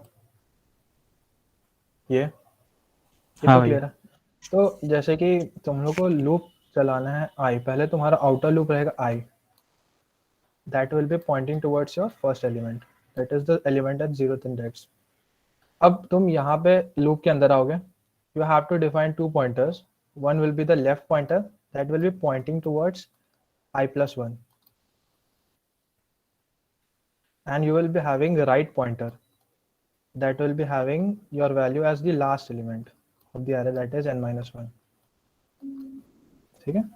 उसके बाद जैसे कि टारगेट, जैसे कि 6 + 10 16 ले लेते, मतलब जैसे कि 20 ले लेते हैं, हाँ टारगेट 20 ले लेते हैं, 13 वाला तो एक्सप्लेन कर दिया, 20 ले लेते हैं। अब टारगेट 20 है, 20 नहीं 21 लेना पड़ेगा, 21 नहीं लेंगे, 14 एंड 22 ले लेते हैं, टारगेट 22 ले लेते हैं। जैसे अभी हम लोग फर्स्ट एलिमेंट पे आए, उसके बाद ये फर्स्ट एलिमेंट में हम लोगों ने पॉइंटर डिफाइन किया 2, एक तुम्हारा यहाँ रहेगा L और एक ये रहेगा राइट। तो तुम पहले इस एलिमेंट के लिए चेक करोगे, तुम्हें चाहिए कितना, x minus the element which is present at the ith index. तो element which is present at the ith index is 1, so you require a target of 21. Now you have to find 21 in this remaining part of this array. If you are able to find, you will return true, otherwise you will go to the next element and check subsequently. तो यहाँ पे जैसे कि तुम देख रहे हो 4 + 45 is 49, so your target sum is way higher, so you will decrease this right pointer by 1, because you know that if you decrease this right pointer your sum value will be less. So तुम यहाँ पे आओगे 4 + 10 14, तो तुम्हारा ये value कम है, तो फिर तुम इसको लेफ्ट पॉइंटर को बढ़ाओगे, तो 10 + 6 is 16, it's still less, so you will be increasing it to 8, so 8 + 10 it's 18, so it's even less, so you will increase the left pointer by 1, and when you increase this left pointer, this left and right will coincide at this index. तो यहाँ पे एक question, ये एक loop रहेगा while, जहाँ पे तुम्हें left pointer is less than r, it should not, मतलब less than r होना चाहिए, क्योंकि जब ये एक दूसरे को इक्वल हो जाएगा तो वो तुम्हारा सिर्फ एक ही एलिमेंट के सम देंगे, तो तुम्हें इस पे लूप ब्रेक करना है, and you will be going to this loop I will be increasing to the next element, you will be going to 4 में जाओगे, 4 के बाद फिर यही वाला चलेगा, left pointer I plus 1, write pointer the last element 6 and 45 + 6 51, it's way too high, you will be decreasing the right pointer, you will be coming to this 6 + 10 60, it's less, so you will be increasing this 18. I think this is the solution, because if you are going here you will be maintaining a variable that you need to search, like जैसे target 22 दिया है, तो तुम इसके अंदर एक लाओगे जहाँ पे तुम फाइंड करने वाला वेरिएबल f मान लो, उसका वैल्यू होगा x minus the value at the current i। तो हम लोग को यहाँ पे 4 था, तो हमें सर्च करना था 22 minus 4, we need to search 18, and 18 हम लोग को यहाँ से मिल गया, तो जैसे मिलेगा हम लोग रिटर्न ट्रू कर देंगे और फंक्शन से बाहर निकल जाएंगे। आई थिंक अब तो क्लियर हो गया होगा। हाँ भैया।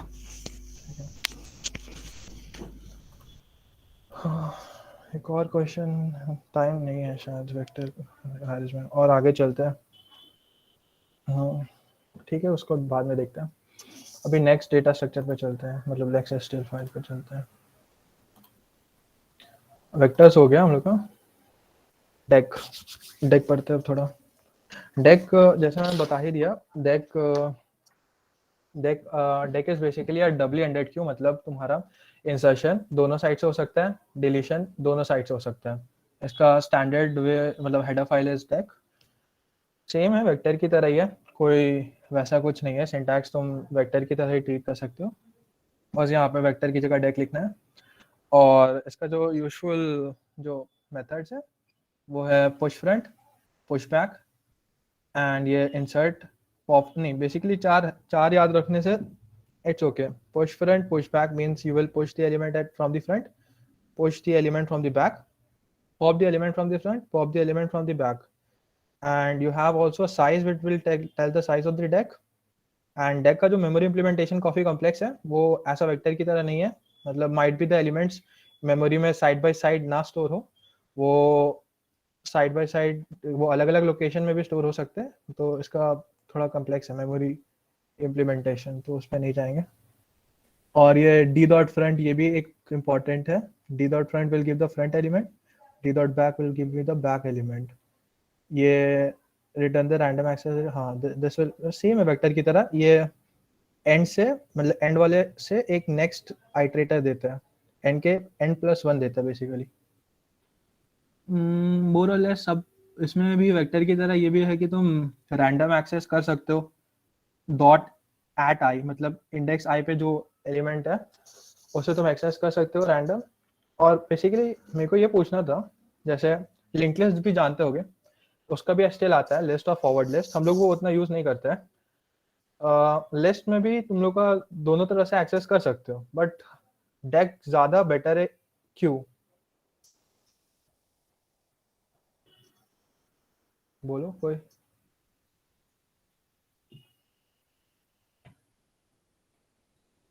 बोलो कोई, गलत भी है चलेगा, डेक ज्यादा बेटर है लिस्ट से, बट दोनों में तुम दोनों साइड ट्रेवर्स कर सकते हो, दोनों साइड ले सकते हो इनपुट और रिमूवल भी। भैया बिकॉज ऑफ मेमोरी।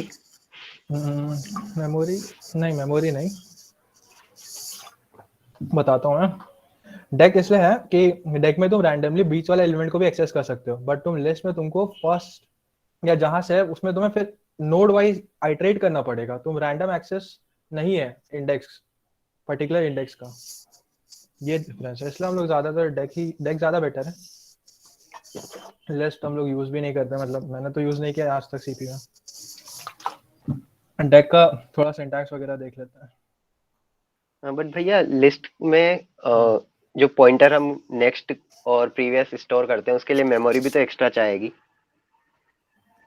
हाँ मेमोरी चाहेगी, और डेक में भी डेक में भी मेमोरी लगेगा, डेक में भी तुम्हारा मेमोरी लगेगा, बट ज्यादा मतलब ऐसा इसमें कि ठीक है मेमोरी से हम लोग कर सकते हैं, मतलब सीपी में मेमोरी लिमिट भी रहती है, बट उतना मैटर नहीं करता जितना टाइम कॉम्प्लेक्सिटी। हाँ भैया।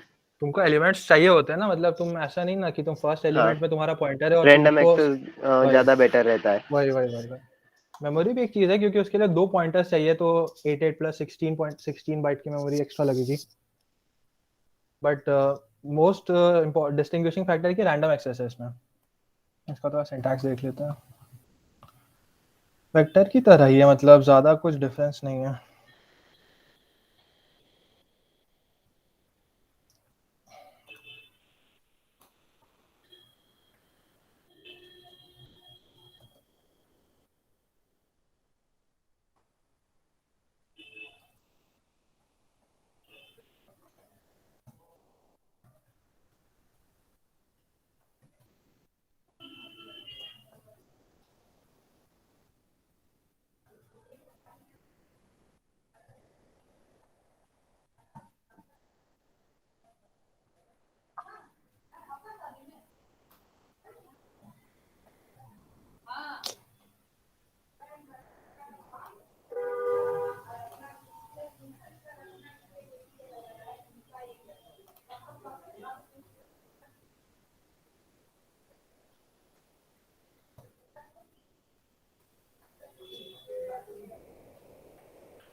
अच्छा सॉरी, ये भी है, मेरे को लगा मैंने डी क्यू यूज किया। तो वेक्टर की तरह ही पांच डिब्बे बन जाएंगे, उसमें सब 10 वैल्यूज हो जाएंगी। बस इसमें यह है कि तुम वेक्टर में तुम पुश करते हो बैक से, बट इसमें तुम पुश कर सकते हो फ्रंट से भी, तो फ्रंट में भी डायरेक्ट डाल सकते हो तुम। जैसे कुछ वैल्यूज पुट करना हुआ 13 और बैक में पुश बैक 70। तो इसमें ये एक्सेस है कि तुम दोनों तरफ से इसे ग्रो कर सकते हो। अच्छा सॉरी, इसमें ये हो गया कि इसको ये बाहर डालना पड़ेगा।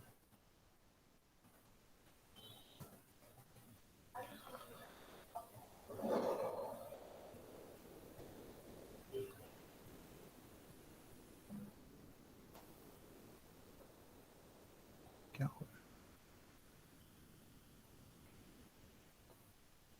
Push front, push back,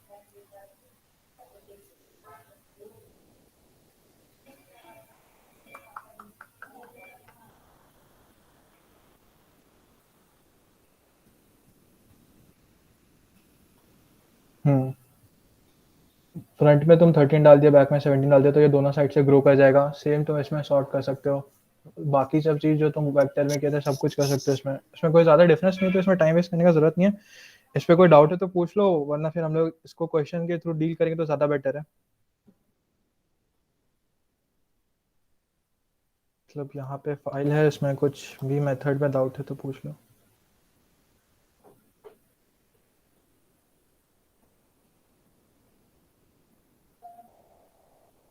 interact करो, नहीं आता है पूछो, दोबारा बता देंगे।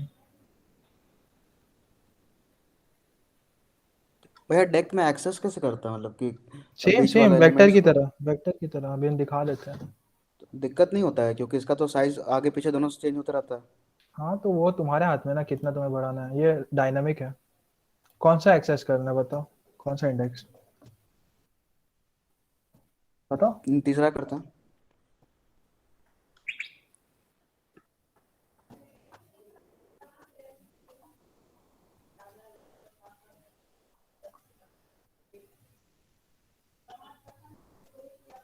आ गया 0 1 2 3 10। सेम है, ज्यादा नहीं है, इसलिए हम इसमें कुछ ज्यादा नहीं बता रहे। बस यही कि तुम दोनों साइड से इसको ग्रो कर सकते हो, पीछे से भी आगे से भी। 0 पे 13, 6 पे 17, 6 पे 17 नहीं आया, 7 पे 17 आया, 7 पे 0, तो 1 2 3 4 5 6 अच्छा 6 पे। कोई डाउट है तो पूछो, या फिर क्वेश्चन ही करे डायरेक्ट। अच्छा क्वेश्चन ज़्यादा बेटर रहेगा। एक्चुअली इसमें तुम लोग ये डाउट नहीं पूछे कि इसमें वेक्टर और डेक में ठीक है एडवांटेज मिल रहा है, तो फिर इसमें हम लोग डेक अपर हैंड वेक्टर में क्यों लेते हैं। मतलब ये चीज़ हम बताए नहीं शायद, ये बता दिए थे हम कि जैसे विंडो होता है ना, विंडो जैसे कोई तुम्हें विंडो बेस्ड प्रॉब्लम सॉल्व करना होता है।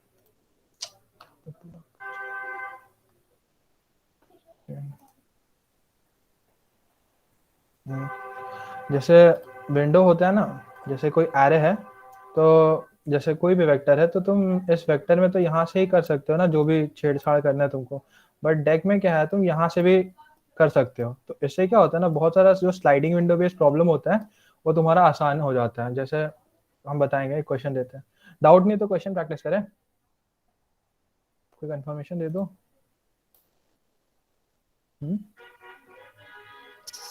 क्वेश्चन हाँ करें। भैया बनाते हैं।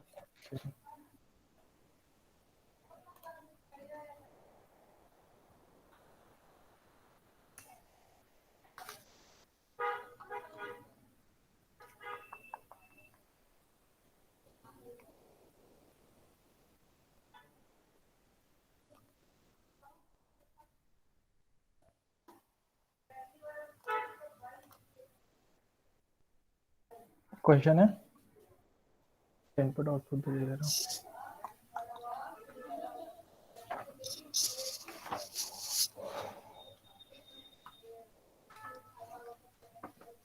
टेस्ट केस दे रहा है, एक सेकंड।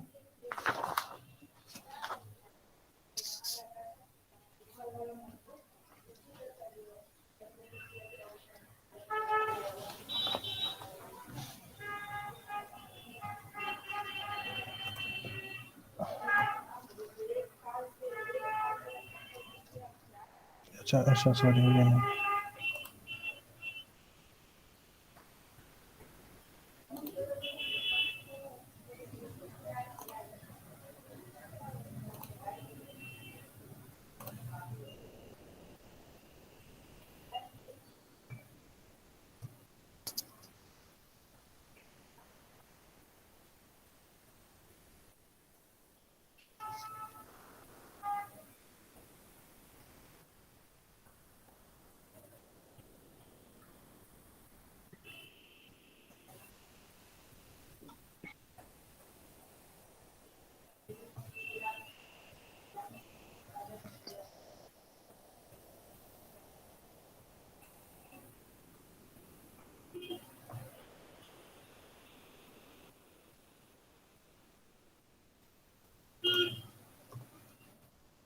ये एन है, ये आर है,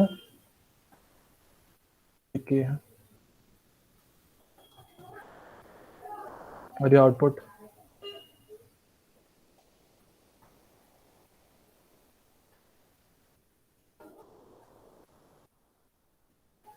दिख रहा है ना? हाँ भेज देता हूँ चैट में भी।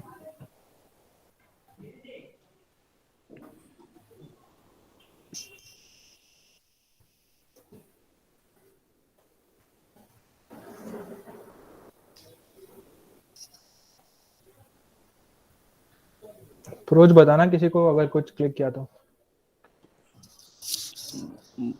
डेक पहले डिक्लेयर कर देंगे के साइज का, ए ऑफ के साइज का डेक डिक्लेयर कर देंगे, और जो शुरू में जो के तक का एलिमेंट्स है उसको स्टोर कर देंगे डेक में। ठीक है, इसका मैक्स निकाल के रखेंगे। इसका मैक्स मतलब पहले विंडो का मैक्स निकालेंगे बस। पहले विंडो को मैक्स निकाल लेंगे। मतलब पहले तुम क्या कर रहे हो? मतलब पहले तुम पहले के एलिमेंट के लिए कर रहे हो?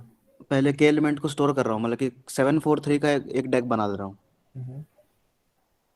फिर इसका मैक्स निकाल रहा हूँ। फिर हर बार आगे बढ़ते जाऊंगा और देखते जाऊंगा कि जो मैं पॉप किया हूँ पीछे से 7 को, और जो वो अगर जैसे पॉप किया हूँ पीछे वाला को, वो मैक्स के बराबर तो नहीं है ना। अगर मैक्स के बराबर हो गया तो वापस से नया मैक्स निकालना पड़ेगा, नहीं तो यहाँ तो पे हर तुम बार एक एक बार। चीज भूल रहे हो। हम्म यहाँ पे एक चीज जो तुम भूल रहे हो वो है कि तुम्हें सिर्फ मैक्सिमम एलिमेंट नहीं रखना है डेक में, तुम्हें नेक्स्ट विंडो के लिए भी पोटेंशियल आंसर स्टोर करने पड़ेंगे। नहीं तो पीछे वाला हटाते जाएंगे ना। पीछे वाला तो तभी हटाओगे ना जब तुम्हारे पास ये विंडो, मतलब जो विंडो में तुम ऑपरेट कर रहे हो उसमें तुम्हारा कोई पोटेंशियल वो मैक्सिमम नहीं है। तो जैसे मतलब हम इस सेंस में बोल रहे हैं, हम दे रहे टेस्ट केस बता रहे हैं, तुम समझ जाओगे।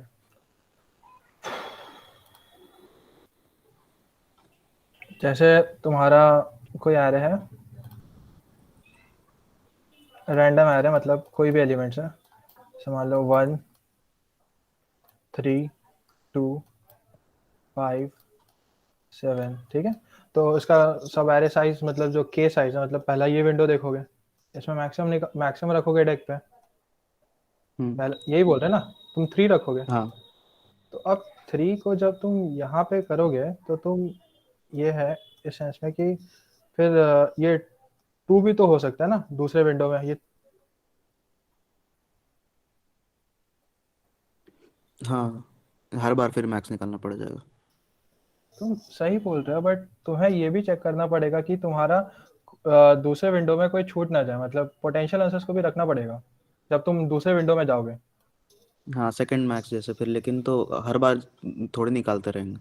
नहीं, वो तुम ठीक अप्रोच है, बट थोड़ा सा तुम एक एक जगह फंस रहे हो।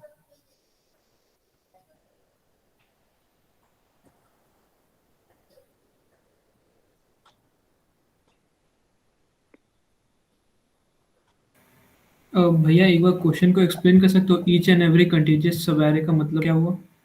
बता रहे हैं हम। देखो सब एरे मतलब ये होता है, सब एरे मतलब ये होता है कि वो कंटिग्यूअस होता है। जैसे कि हम बता रहे हैं, जैसे यही एक एरे है, तो अगर साइज 3 रखोगे तो ये एक कंटिग्यूअस फ्रैगमेंट ऑफ द एरे है। तो यहाँ पे तुम्हारा मैक्स 3 है, तो आउटपुट 3 दोगे। फिर उसके बाद ये एक सब एरे हो गया 3 to 5 ऑफ साइज 3, यहाँ पे मैक्सिमम 5 है, मतलब ये वैल्यू 5 है, तो इसका आउटपुट 5 आएगा। फिर इसके आगे बढ़ोगे तो 2 5 7 एक विंडो आ जाएगा, इसमें मैक्सिमम 7 है, तो आउटपुट 7 आएगा। तो और उसके बाद तुम आगे बढ़ोगे तो साइज 3 का कोई सब एरे है नहीं, तो this will be your answer 3 5 7। Okay भैया। क्वेश्चन क्लियर हो गया होगा।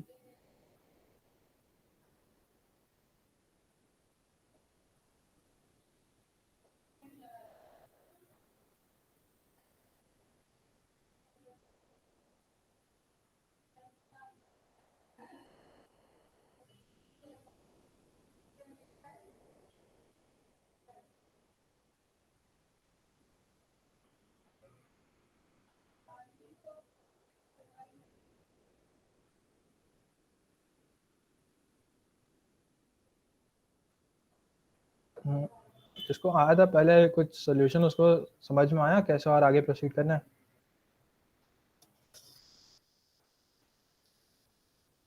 बेसिकली एक नेस्टेड लूप चलाना है, उसमें आउटर लूप को n-k तक एक्सटेंड करेंगे। हाँ भैया एक ही अप्रोच समझ में आ रहा है बस। वो तो ऑफ एन स्क्वायर का तो आ ही रहा। हाँ बेसिकली वही बता रहा हूँ।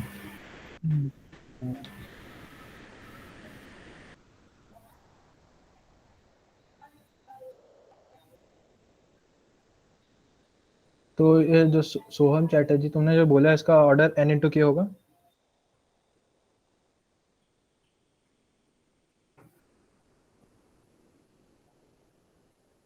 सोहम, जो तुम लिखे हो उसका तो कॉम्प्लेक्सिटी O of n/k होगा ना? बेसिकली तुम ये बोल रहे हो, बता रहा हूँ मैं, ये बोल रहे हैं। हाँ हाँ n/k होगा।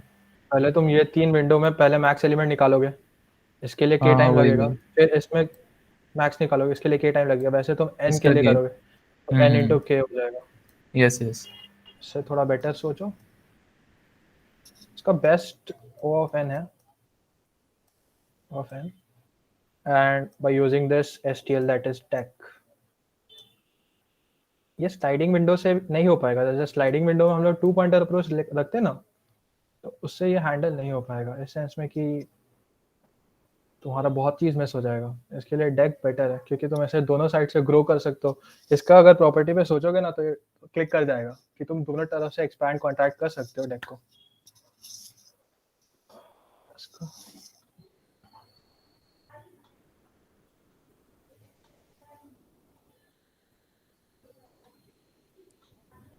एक मर्ज से भी तो कर सकते हैं।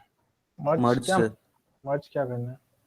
मर्ज शॉर्ट में ऐसे करते हैं कि 7 4 3 है, तो इसके बाद 7 हटा देंगे, उसके बाद 3 4 3 6 है तो शॉर्ट कर देंगे, उसके बाद मर्ज में ऐसे होता है कि बीच में डाल दिए। ठीक है, बट कॉम्प्लेक्सिटी हम बोल रहे हैं O of n।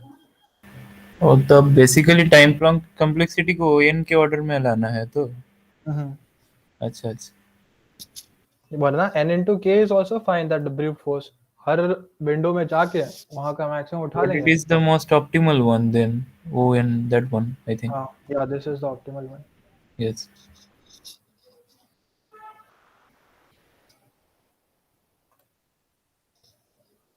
कोई है जिसको क्वेश्चन समझ में नहीं आया?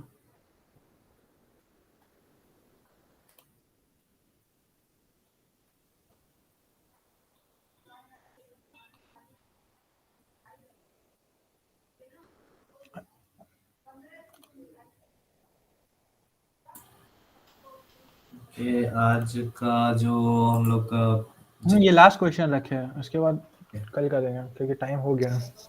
इसके बाद I think we can take it up 5:30 उतना तक हम लोग शायद जा सकते हैं। अच्छा ठीक है, 15-20 उतना तक तो जा ही सकते हैं। ठीक है।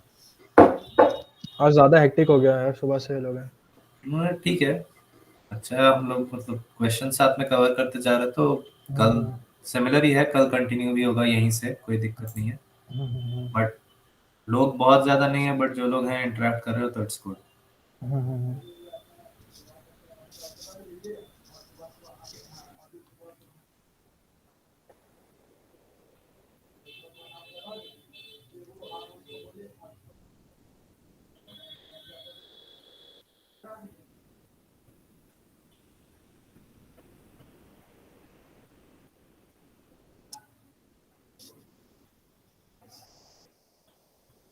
सोचना है या फिर मैं आंसर मतलब आंसर की तरफ बढ़ूं? मैं सोच रहा हूँ इसका कोड भी बताओ, क्योंकि कोड से ज्यादा अच्छा फील आएगा।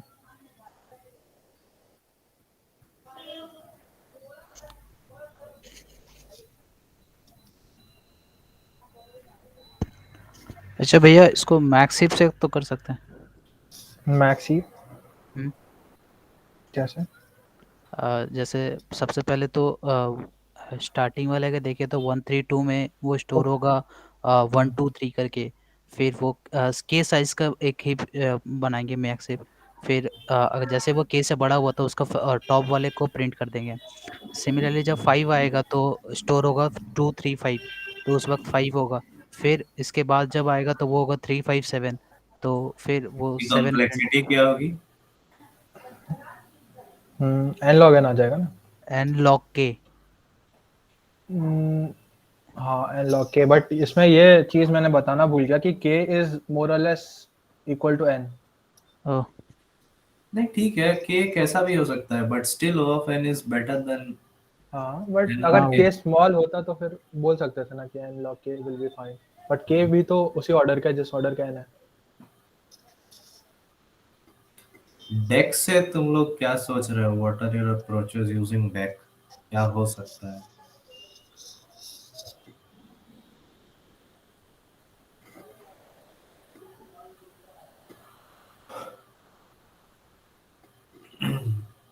आर्यन कुछ सही बता रहा था कि पहले फर्स्ट के एलिमेंट्स को टैकल करेंगे, उसके बाद रेस्ट एन माइनस के में डालेंगे। बट वो एक चीज़ मिस कर रहा था कि उसे आगे आने वाले विंडो का भी ख्याल रखना पड़ेगा कि सिर्फ मैक्सिमम एलिमेंट नहीं रखने हैं।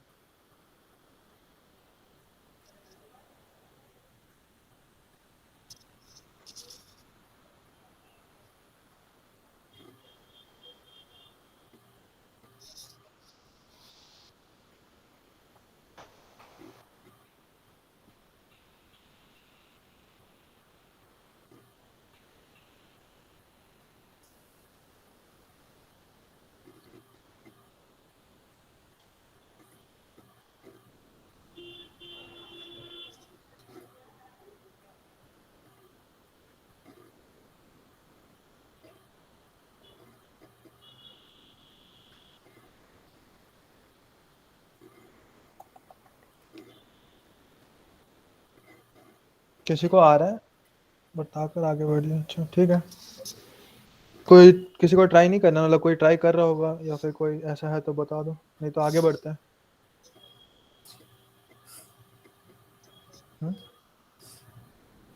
कोई ऐसा है जो ट्राई कर रहा है?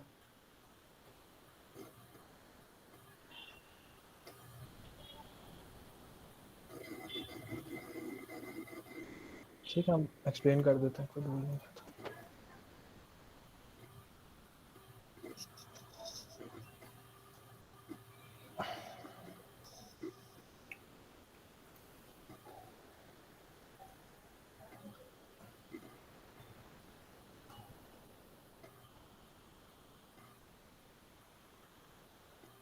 सेवन 4 3 6 9 2 7 4 3 6 9 2।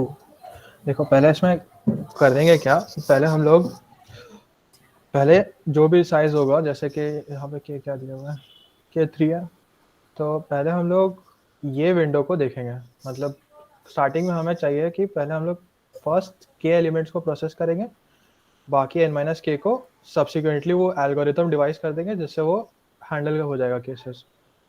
7 4 3 में हम लोग पहले क्या करेंगे, जैसे कि वी हैव अ डेक भी बना देते हैं यहाँ पे. We will be having a deque of size k, so k3 है, ठीक है. तो पहले हम लोग क्या करेंगे, पहले will be checking if the deck is empty और नॉट. अगर वो एम्प्टी है तो हम लोग ये वाला एलिमेंट का इंडेक्स पुट करेंगे. तो ये एम्प्टी है तो पहले में ये यहाँ पे 0 स्टोर हो जाएगा. अब फिर हम लोग चेक करेंगे अगर अब डेक एम्प्टी नहीं है. अब हम लोग को चेक करना है, जब डेक एम्प्टी नहीं है तो हमें चेक करना है क्या जो करंट एलिमेंट है ये वो इसके जो बैक में एलिमेंट है उससे बड़ा है कि नहीं. अगर ये बड़ा होगा तो हम लोग इसको पॉप आउट कर देंगे एंड इसका इंडेक्स डाल देंगे क्योंकि that will be our potential answer. अगर वो बड़ा नहीं होगा तो हम लोग सिंपली उसे भी इंसर्ट कर देंगे. इंसर्ट इसलिए करेंगे क्योंकि ये एक पोटेंशियल आंसर हो सकता है जब ये इस विंडो में नहीं होगा. तो इतना शायद क्लियर हो गया होगा. यहाँ तक किसी को डाउट है कुछ? अब भैया एक बार फिर से बताओ तो. अच्छा देखो, पहले मतलब इतना तो समझ में आ गया ना कि पहले हम लोग के एलिमेंट्स को प्रोसेस करेंगे. हाँ. तो इसमें पहले जैसे हम लोग को डेक क्रिएट करेंगे के साइज का. अभी डेक खाली है. जब डेक खाली है तो हम लोग को एलिमेंट्स को पुश करना है. तो आप पहले एलिमेंट्स का इंडेक्स पुश करेंगे. बेसिकली हम लोग एलिमेंट्स पुश नहीं करेंगे. तो ये 7 के इंडेक्स 0 है, उसे पुश कर दिया. फिर दूसरे आइटरेशन में जब ये पॉइंटर, ये जो लूप यहाँ पॉइंट करेगा तो हम लोग चेक करेंगे डेक एम्प्टी है कि नहीं. डेक जब एम्प्टी नहीं है तो हम लोग को चेक करना है कि ये जो एलिमेंट है ये हमारा डेक के जो बैक में एलिमेंट है वो उससे बड़ा है कि नहीं. अगर ये बड़ा होगा तो ये हमारा आंसर नहीं होगा कभी भी. इस विंडो के लिए this index will never be our answer. So we will have to pop this out from the front. समझ रहे हो ना? इतना तक तो क्लियर हो गया, इसमें तो डाउट नहीं है. नहीं इसमें डाउट डाउट आपको नहीं है ना? पूरा उसके ड्राई रन कीजिए ना. हाँ भाई, पूरा ड्राई रन करके ही बताना चाह रहे हैं कि उससे क्लियर होगा. उसके बाद ये जैसे कि अभी ये 4 बड़ा नहीं है तो हम लोग इसके इंडेक्स को यहाँ रख लेंगे. वन.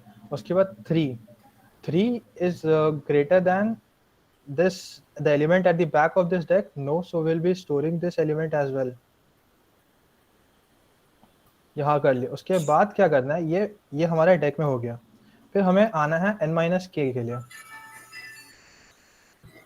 अब n-k के लिए हम लोग क्या करेंगे, हम लोग को सबसे पहले तो अपना जो मतलब अभी हम लोग के लिए ये इस विंडो के लिए हमारे पास ये आंसर है.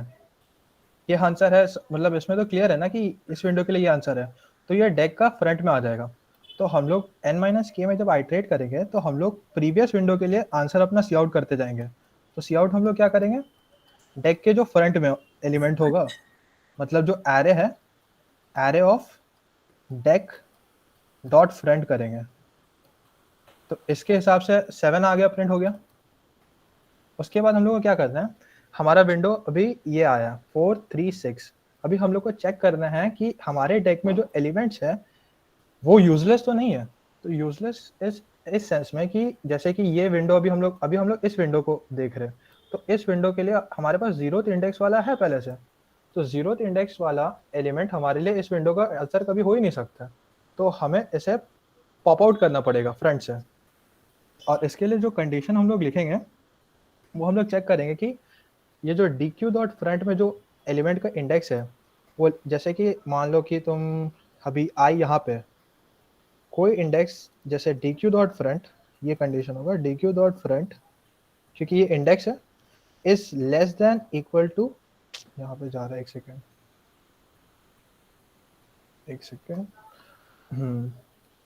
ये कंडीशन हम लोग ये चेक करेंगे जैसे dq dot front is less than equal to i minus k, क्योंकि हम लोग को सिर्फ i माइनस k ही एलिमेंट्स को देखना है. मतलब अगर जो इस विंडो से बाहर है उसे हम लोग पॉप आउट कर देंगे. इतना क्लियर हुआ?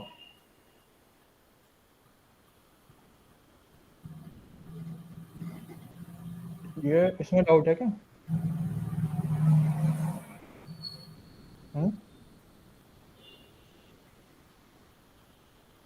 क्योंकि हमारा पॉइंटर यहाँ पे है, ये सबको पता होगा 6 पे, क्योंकि हम लोग ने पहले 3 एलिमेंट्स को प्रोसेस कर लिया। तो 0 1 2 3 3 माइनस 3 0, सो ये वाला इंडेक्स हमारा कोई काम का नहीं है। pq minus less than equal to i minus k है, क्योंकि 7 can never be the answer of this window. So ये इसका रखने का जरूरत ही नहीं है, तो हमें इसे यहाँ से हटाना पड़ेगा। तो हमारे पास 1 और 2 बचेंगे, 1 और 2 बचे। उसके बाद हम लोग यहाँ पे जाएंगे, मतलब उसके बाद विल बी चेकिंग वेदर यहाँ पे इस विंडो में कोई यूजलेस है कि नहीं।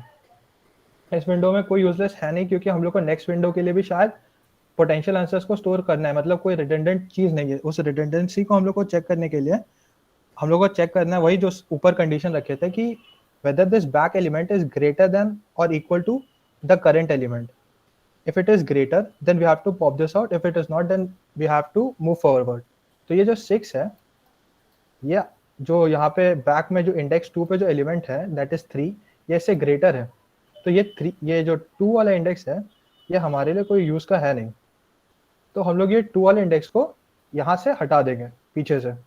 फिर यहाँ पे 1 बचा, क्योंकि 1 भी था, और 1 पे जो इंडेक्स है जो वैल्यू 4 है, तो ये 4 जो है और ये जो 6 है, 6 बड़ा है, तो ये 4 भी पॉप आउट हो जाएगा, ये भी चला गया। तो फिर नया डेक में हमारे पास वैल्यू क्या आया, नया डेक पे हमारे पास 6 का इंडेक्स रहेगा। 6 का इंडेक्स इज बेसिकली 0 1 2 3, ये रहेगा सिर्फ 3। उसके बाद तुम्हें सारे कंडीशन तुमने देख लिया कि जो विंडो में नहीं है उसे हटा दिया, जो विंडो में यूजलेस है उसे भी हटा दिया। उसके बाद इसका इंडेक्स को पुश कर लोगे, जो कि तुमने यहाँ 3 कर लिया।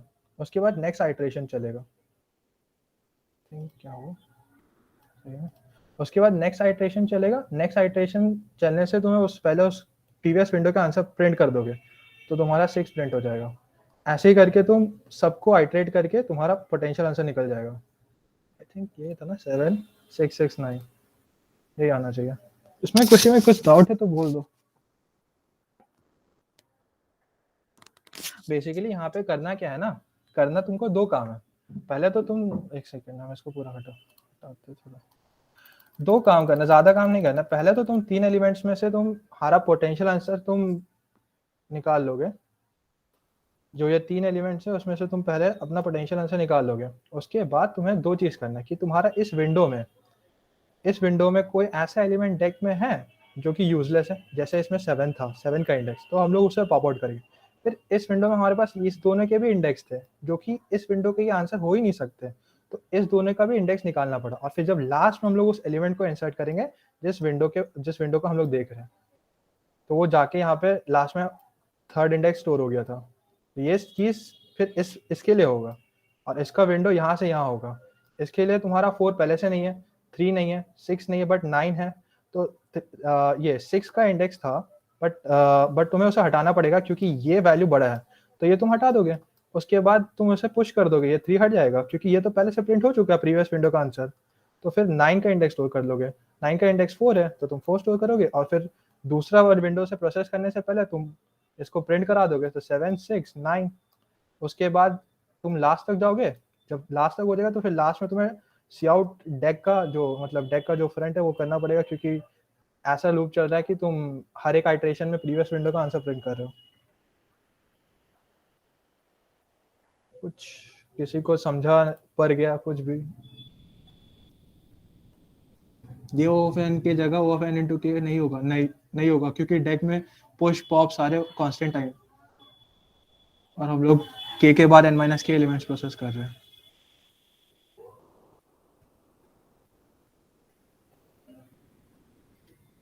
आई थिंक तुम्हें समझ में आ गया होगा। हम लोग कहाँ के एलिमेंट्स को देख ही नहीं, हम लोग तो सिर्फ एक एलिमेंट्स को जा रहे हैं। यहाँ हम लोग के एलिमेंट्स देखने के बाद फिर इसके बारे में जा रहे हैं, फिर यहाँ जा रहे हैं, फिर यहाँ जाएंगे, तो टोटल तो एनी ट्रैवल करेंगे। और डेक में जो पुश कर रहे हैं, पॉप कर रहे हैं, वो कांस्टेंट टाइम है। यहाँ पे है ना कांस्टेंट टाइम, डेक का पुश पॉप कांस्टेंट। तो भैया 7 4 3 1 रहता तो फिर कैसे होता? जैसे मान 7 4 3 1 रहता तो ये 4 और 3 तुम्हारा पॉप नहीं होता, और यहाँ पे तुम्हारा 1 इंडेक्स पहले था तो ये प्रिंट हो जाता। फिर जब नेक्स्ट विंडो आता ना, ये 1 वाला हम इंडेक्स हटता, क्योंकि ये विंडो से बाहर चल जाता फिर। और 7451 में 7451 में रहता तो फिर भी तो फिर तुम इसको पॉप कर देते ना, मतलब जैसे 7451 रहता तो ये 4th का इंडेक्स रहता ही नहीं इसमें, ये 1 रहता ही नहीं, यहाँ पे सिर्फ 2 रहता। और यहाँ पे तुम कंपेयर करते 5 और 1 से, तो तुम यहाँ पे 1 का इंडेक्स नहीं डालते, तुम यहाँ पे सिर्फ 5 ही का इंडेक्स रहता और प्रिंट हो जाता।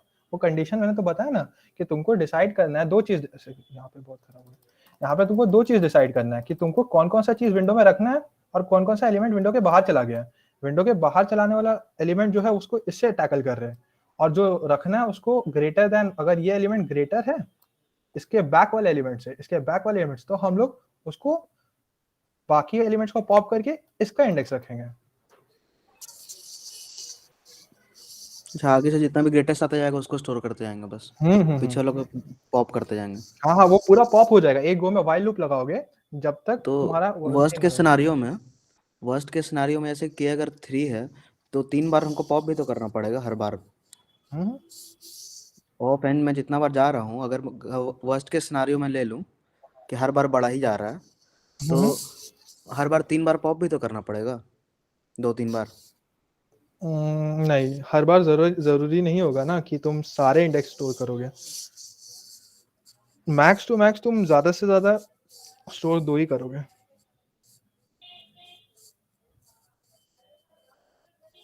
किसी भी सिनारियो में तुम्हारा 2 से ज्यादा कैसे स्टोर होगा? तुम तो कंपेयर करोगे ना, तुम 2 से ज्यादा, तुम पहले ही के एलिमेंट को कर रहे हो प्रोसेस, तो तुम मैक्स तुम k-1 एलिमेंट ही रखोगे। मतलब जैसे 3 था तो ज्यादा से ज्यादा एट अ टाइम 2 हो सकता है, पर पूरा फुल नहीं होगा वो। अच्छा, समझ गया। हाँ, आई थिंक क्लियर हो गया होगा। अभी कितना हो गया? आई थिंक टाइम पूरा खत्म हो गया। किसी को कोई डाउट है तो पूछ सकते हो, मतलब स्टार्टिंग से लेके जो भी डाउट है। ठीक है, समझ में आ गया। इसका कोड तो मिल जाएगा, बट कोड करने के लिए टाइम नहीं है। अगर बोलोगे तो नेक्स्ट सेशन में कर देंगे, बट यही कॉन्सेप्ट ही है। मृदुल चला गया ना? हाँ हेलो, बोलो। हम बोल रहे थे कि टाइम हो गया है, क्वेश्चन खत्म हो गया। किसी को डाउट है तो कुछ भी पूरा पूछ सकता है। ठीक है, डाउट्स के लिए ओपन है ग्राउंड। ओपन है, कोई भी पूछ सकता है। कुछ पूछ सकते हो जो चाहिए, एंड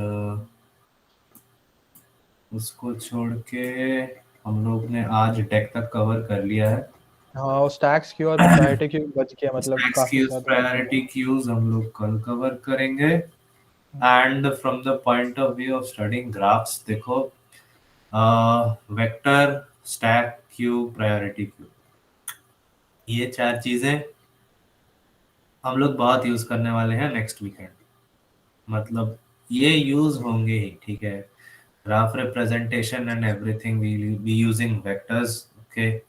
उसके बाद जब हम लोग ट्रबल सॉल्व करेंगे तब हम लोग स्टैक्स एंड क्यूज यूज करेंगे। হ্যাঁ দিচ্ছি कुछ আমার MSTs জল দাও না জল म्यूट कर लो मलिक, जुवेनिला मलिक। ओके, सो उसको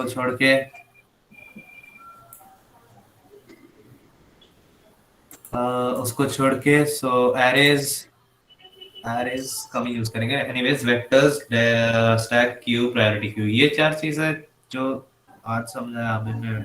yes, it was a very well took session and ये बाकी है स्टैक की वो सब तो।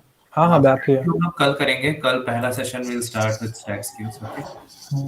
सो एंड देखो, map, set, multi set, multi map, ये हम लोग यूज नहीं करेंगे नेक्स्ट वीकेंड बहुत ज्यादा। डेक भी बहुत ज्यादा यूज नहीं करेंगे, but you are required to know this. तो कल हम लोग ज्यादा time stack queue, priority queue को देंगे, और उसके बाद अगर टाइम रहता है तो हम लोग map, multi map, set, multi set थोड़ा डिटेल्स में देखेंगे। नहीं तो will just go over through as the documentation. Same ही चीजें हैं, तुम लोग देख सकते हो, सबके अपने यूजर्स हैं। एंड ओके, सो ऐसे हम लोग डिवाइड कर लेंगे। So I hope the session was good, but second session में बहुत कम लोग टर्न अराउंड हुए। I don't know why. Christmas की वजह से शायद। हाँ हो सकता है, पॉसिबल। सो ठीक है, we'll see you tomorrow then 11 AM। कल हम लोग अभी वाले सेशन की तरह सीधे वर्कशॉप से ही स्टार्ट करेंगे, कोई इंट्रोडक्शन एंड ऑल में टाइम नहीं जाएगा। So okay, meet you guys tomorrow. अच्छा एक डाउट है भैया, वो जो आपने स्टार्टिंग में बताया था ना एरे वाला, जिसमें साइज ऑफ एरे वाला यूज कर रहे थे, तो भैया वो सेम प्रोग्राम को मैंने VS कोड में भी रन करके देखा तो उसमें 432 हो रहा है, मतलब 432 432 देखो, ये ना थोड़े बहुत ये डिपेंड करता है तुम्हारे कंपाइलर पे एंड वर्जन्स पे, ठीक है। बहुत जगह पे साइजेस का डिफरेंस होता है, ठीक है। इंट का ही कहीं पे some compiler treats it as a 2 byte thing, some as a 4 byte thing. ये कंपाइलर डिपेंडेंट होता है साइजेस। तो कंसेप्ट समझे हो, like what it points to, और वो किस पर्टिकुलर चीज का साइज दे रहा है, तो इट्स फाइन। हाँ तो वो भाई 4-8 चेंजेस हो सकते हैं ना। हाँ तो वही चीज पूछना था कि जैसे वो इंटीजर को पॉइंट कर रहा ना, तो इंटीजर का अगर जितना भी हो 32 बिट हुआ तो वो 2 बिट का हो जाएगा, और अगर 64 बिट का हुआ तो 8 बाइट का हो जाएगा, 4 बाइट का हो जाएगा। बस यही ना, तो ये वो 8 बाइट कैसे आ रहा था, मतलब 8 बाइट इसलिए आ रहा था कि वो एड्रेस को पॉइंट कर, मतलब एड्रेस स्टोर कर रहा था वो। हाँ तो ये फर्स्ट वाले एलिमेंट का एड्रेस को स्टोर कर रहा था ना, और कोई भी पॉइंटर का साइज तो उसको कौन सा किस तरीके डाटा वो स्टोर कर रहा है उस पर डिपेंड करता है। वो तो हाँ इंटीजर डाटा स्टोर कर रहा था, तो वो 4 बाइट या तो 2 बाइट होना चाहिए। नहीं नहीं, एक्चुअली देखो, इंटीजर डेटा स्टोर कर रहा था मान रहे हैं, बट हम ये बोल रहे हैं कि वो डेटा स्टोर नहीं कर रहा है ना, वो हाँ तुम्हारा एड्रेस स्टोर कर रहा है, और एड्रेस तुम्हारा पॉइंटर स्टोर करता है, और एड्रेस का साइज 8 बाइट्स होता है अगर तुम इंटीजर डेटा के लोकेशन को पॉइंट कर रहे हो। अच्छा ये बोल रहा हूँ। वो 8 ही बाइट्स होता है, मतलब तुम नहीं पता कैसे विजुअल स्टूडियो, अगर कुछ डाउट होगा तो तुम मेरे को पर्सनल DM कर देना, कोई दिक्कत नहीं है। मैंने 2 बार रन करके देखा सेम प्रोग्राम को, तो अच्छा 4 तो बाइट आ रहा है। कोड भेज देना। ठीक है भैया। और किसी को कोई डाउट?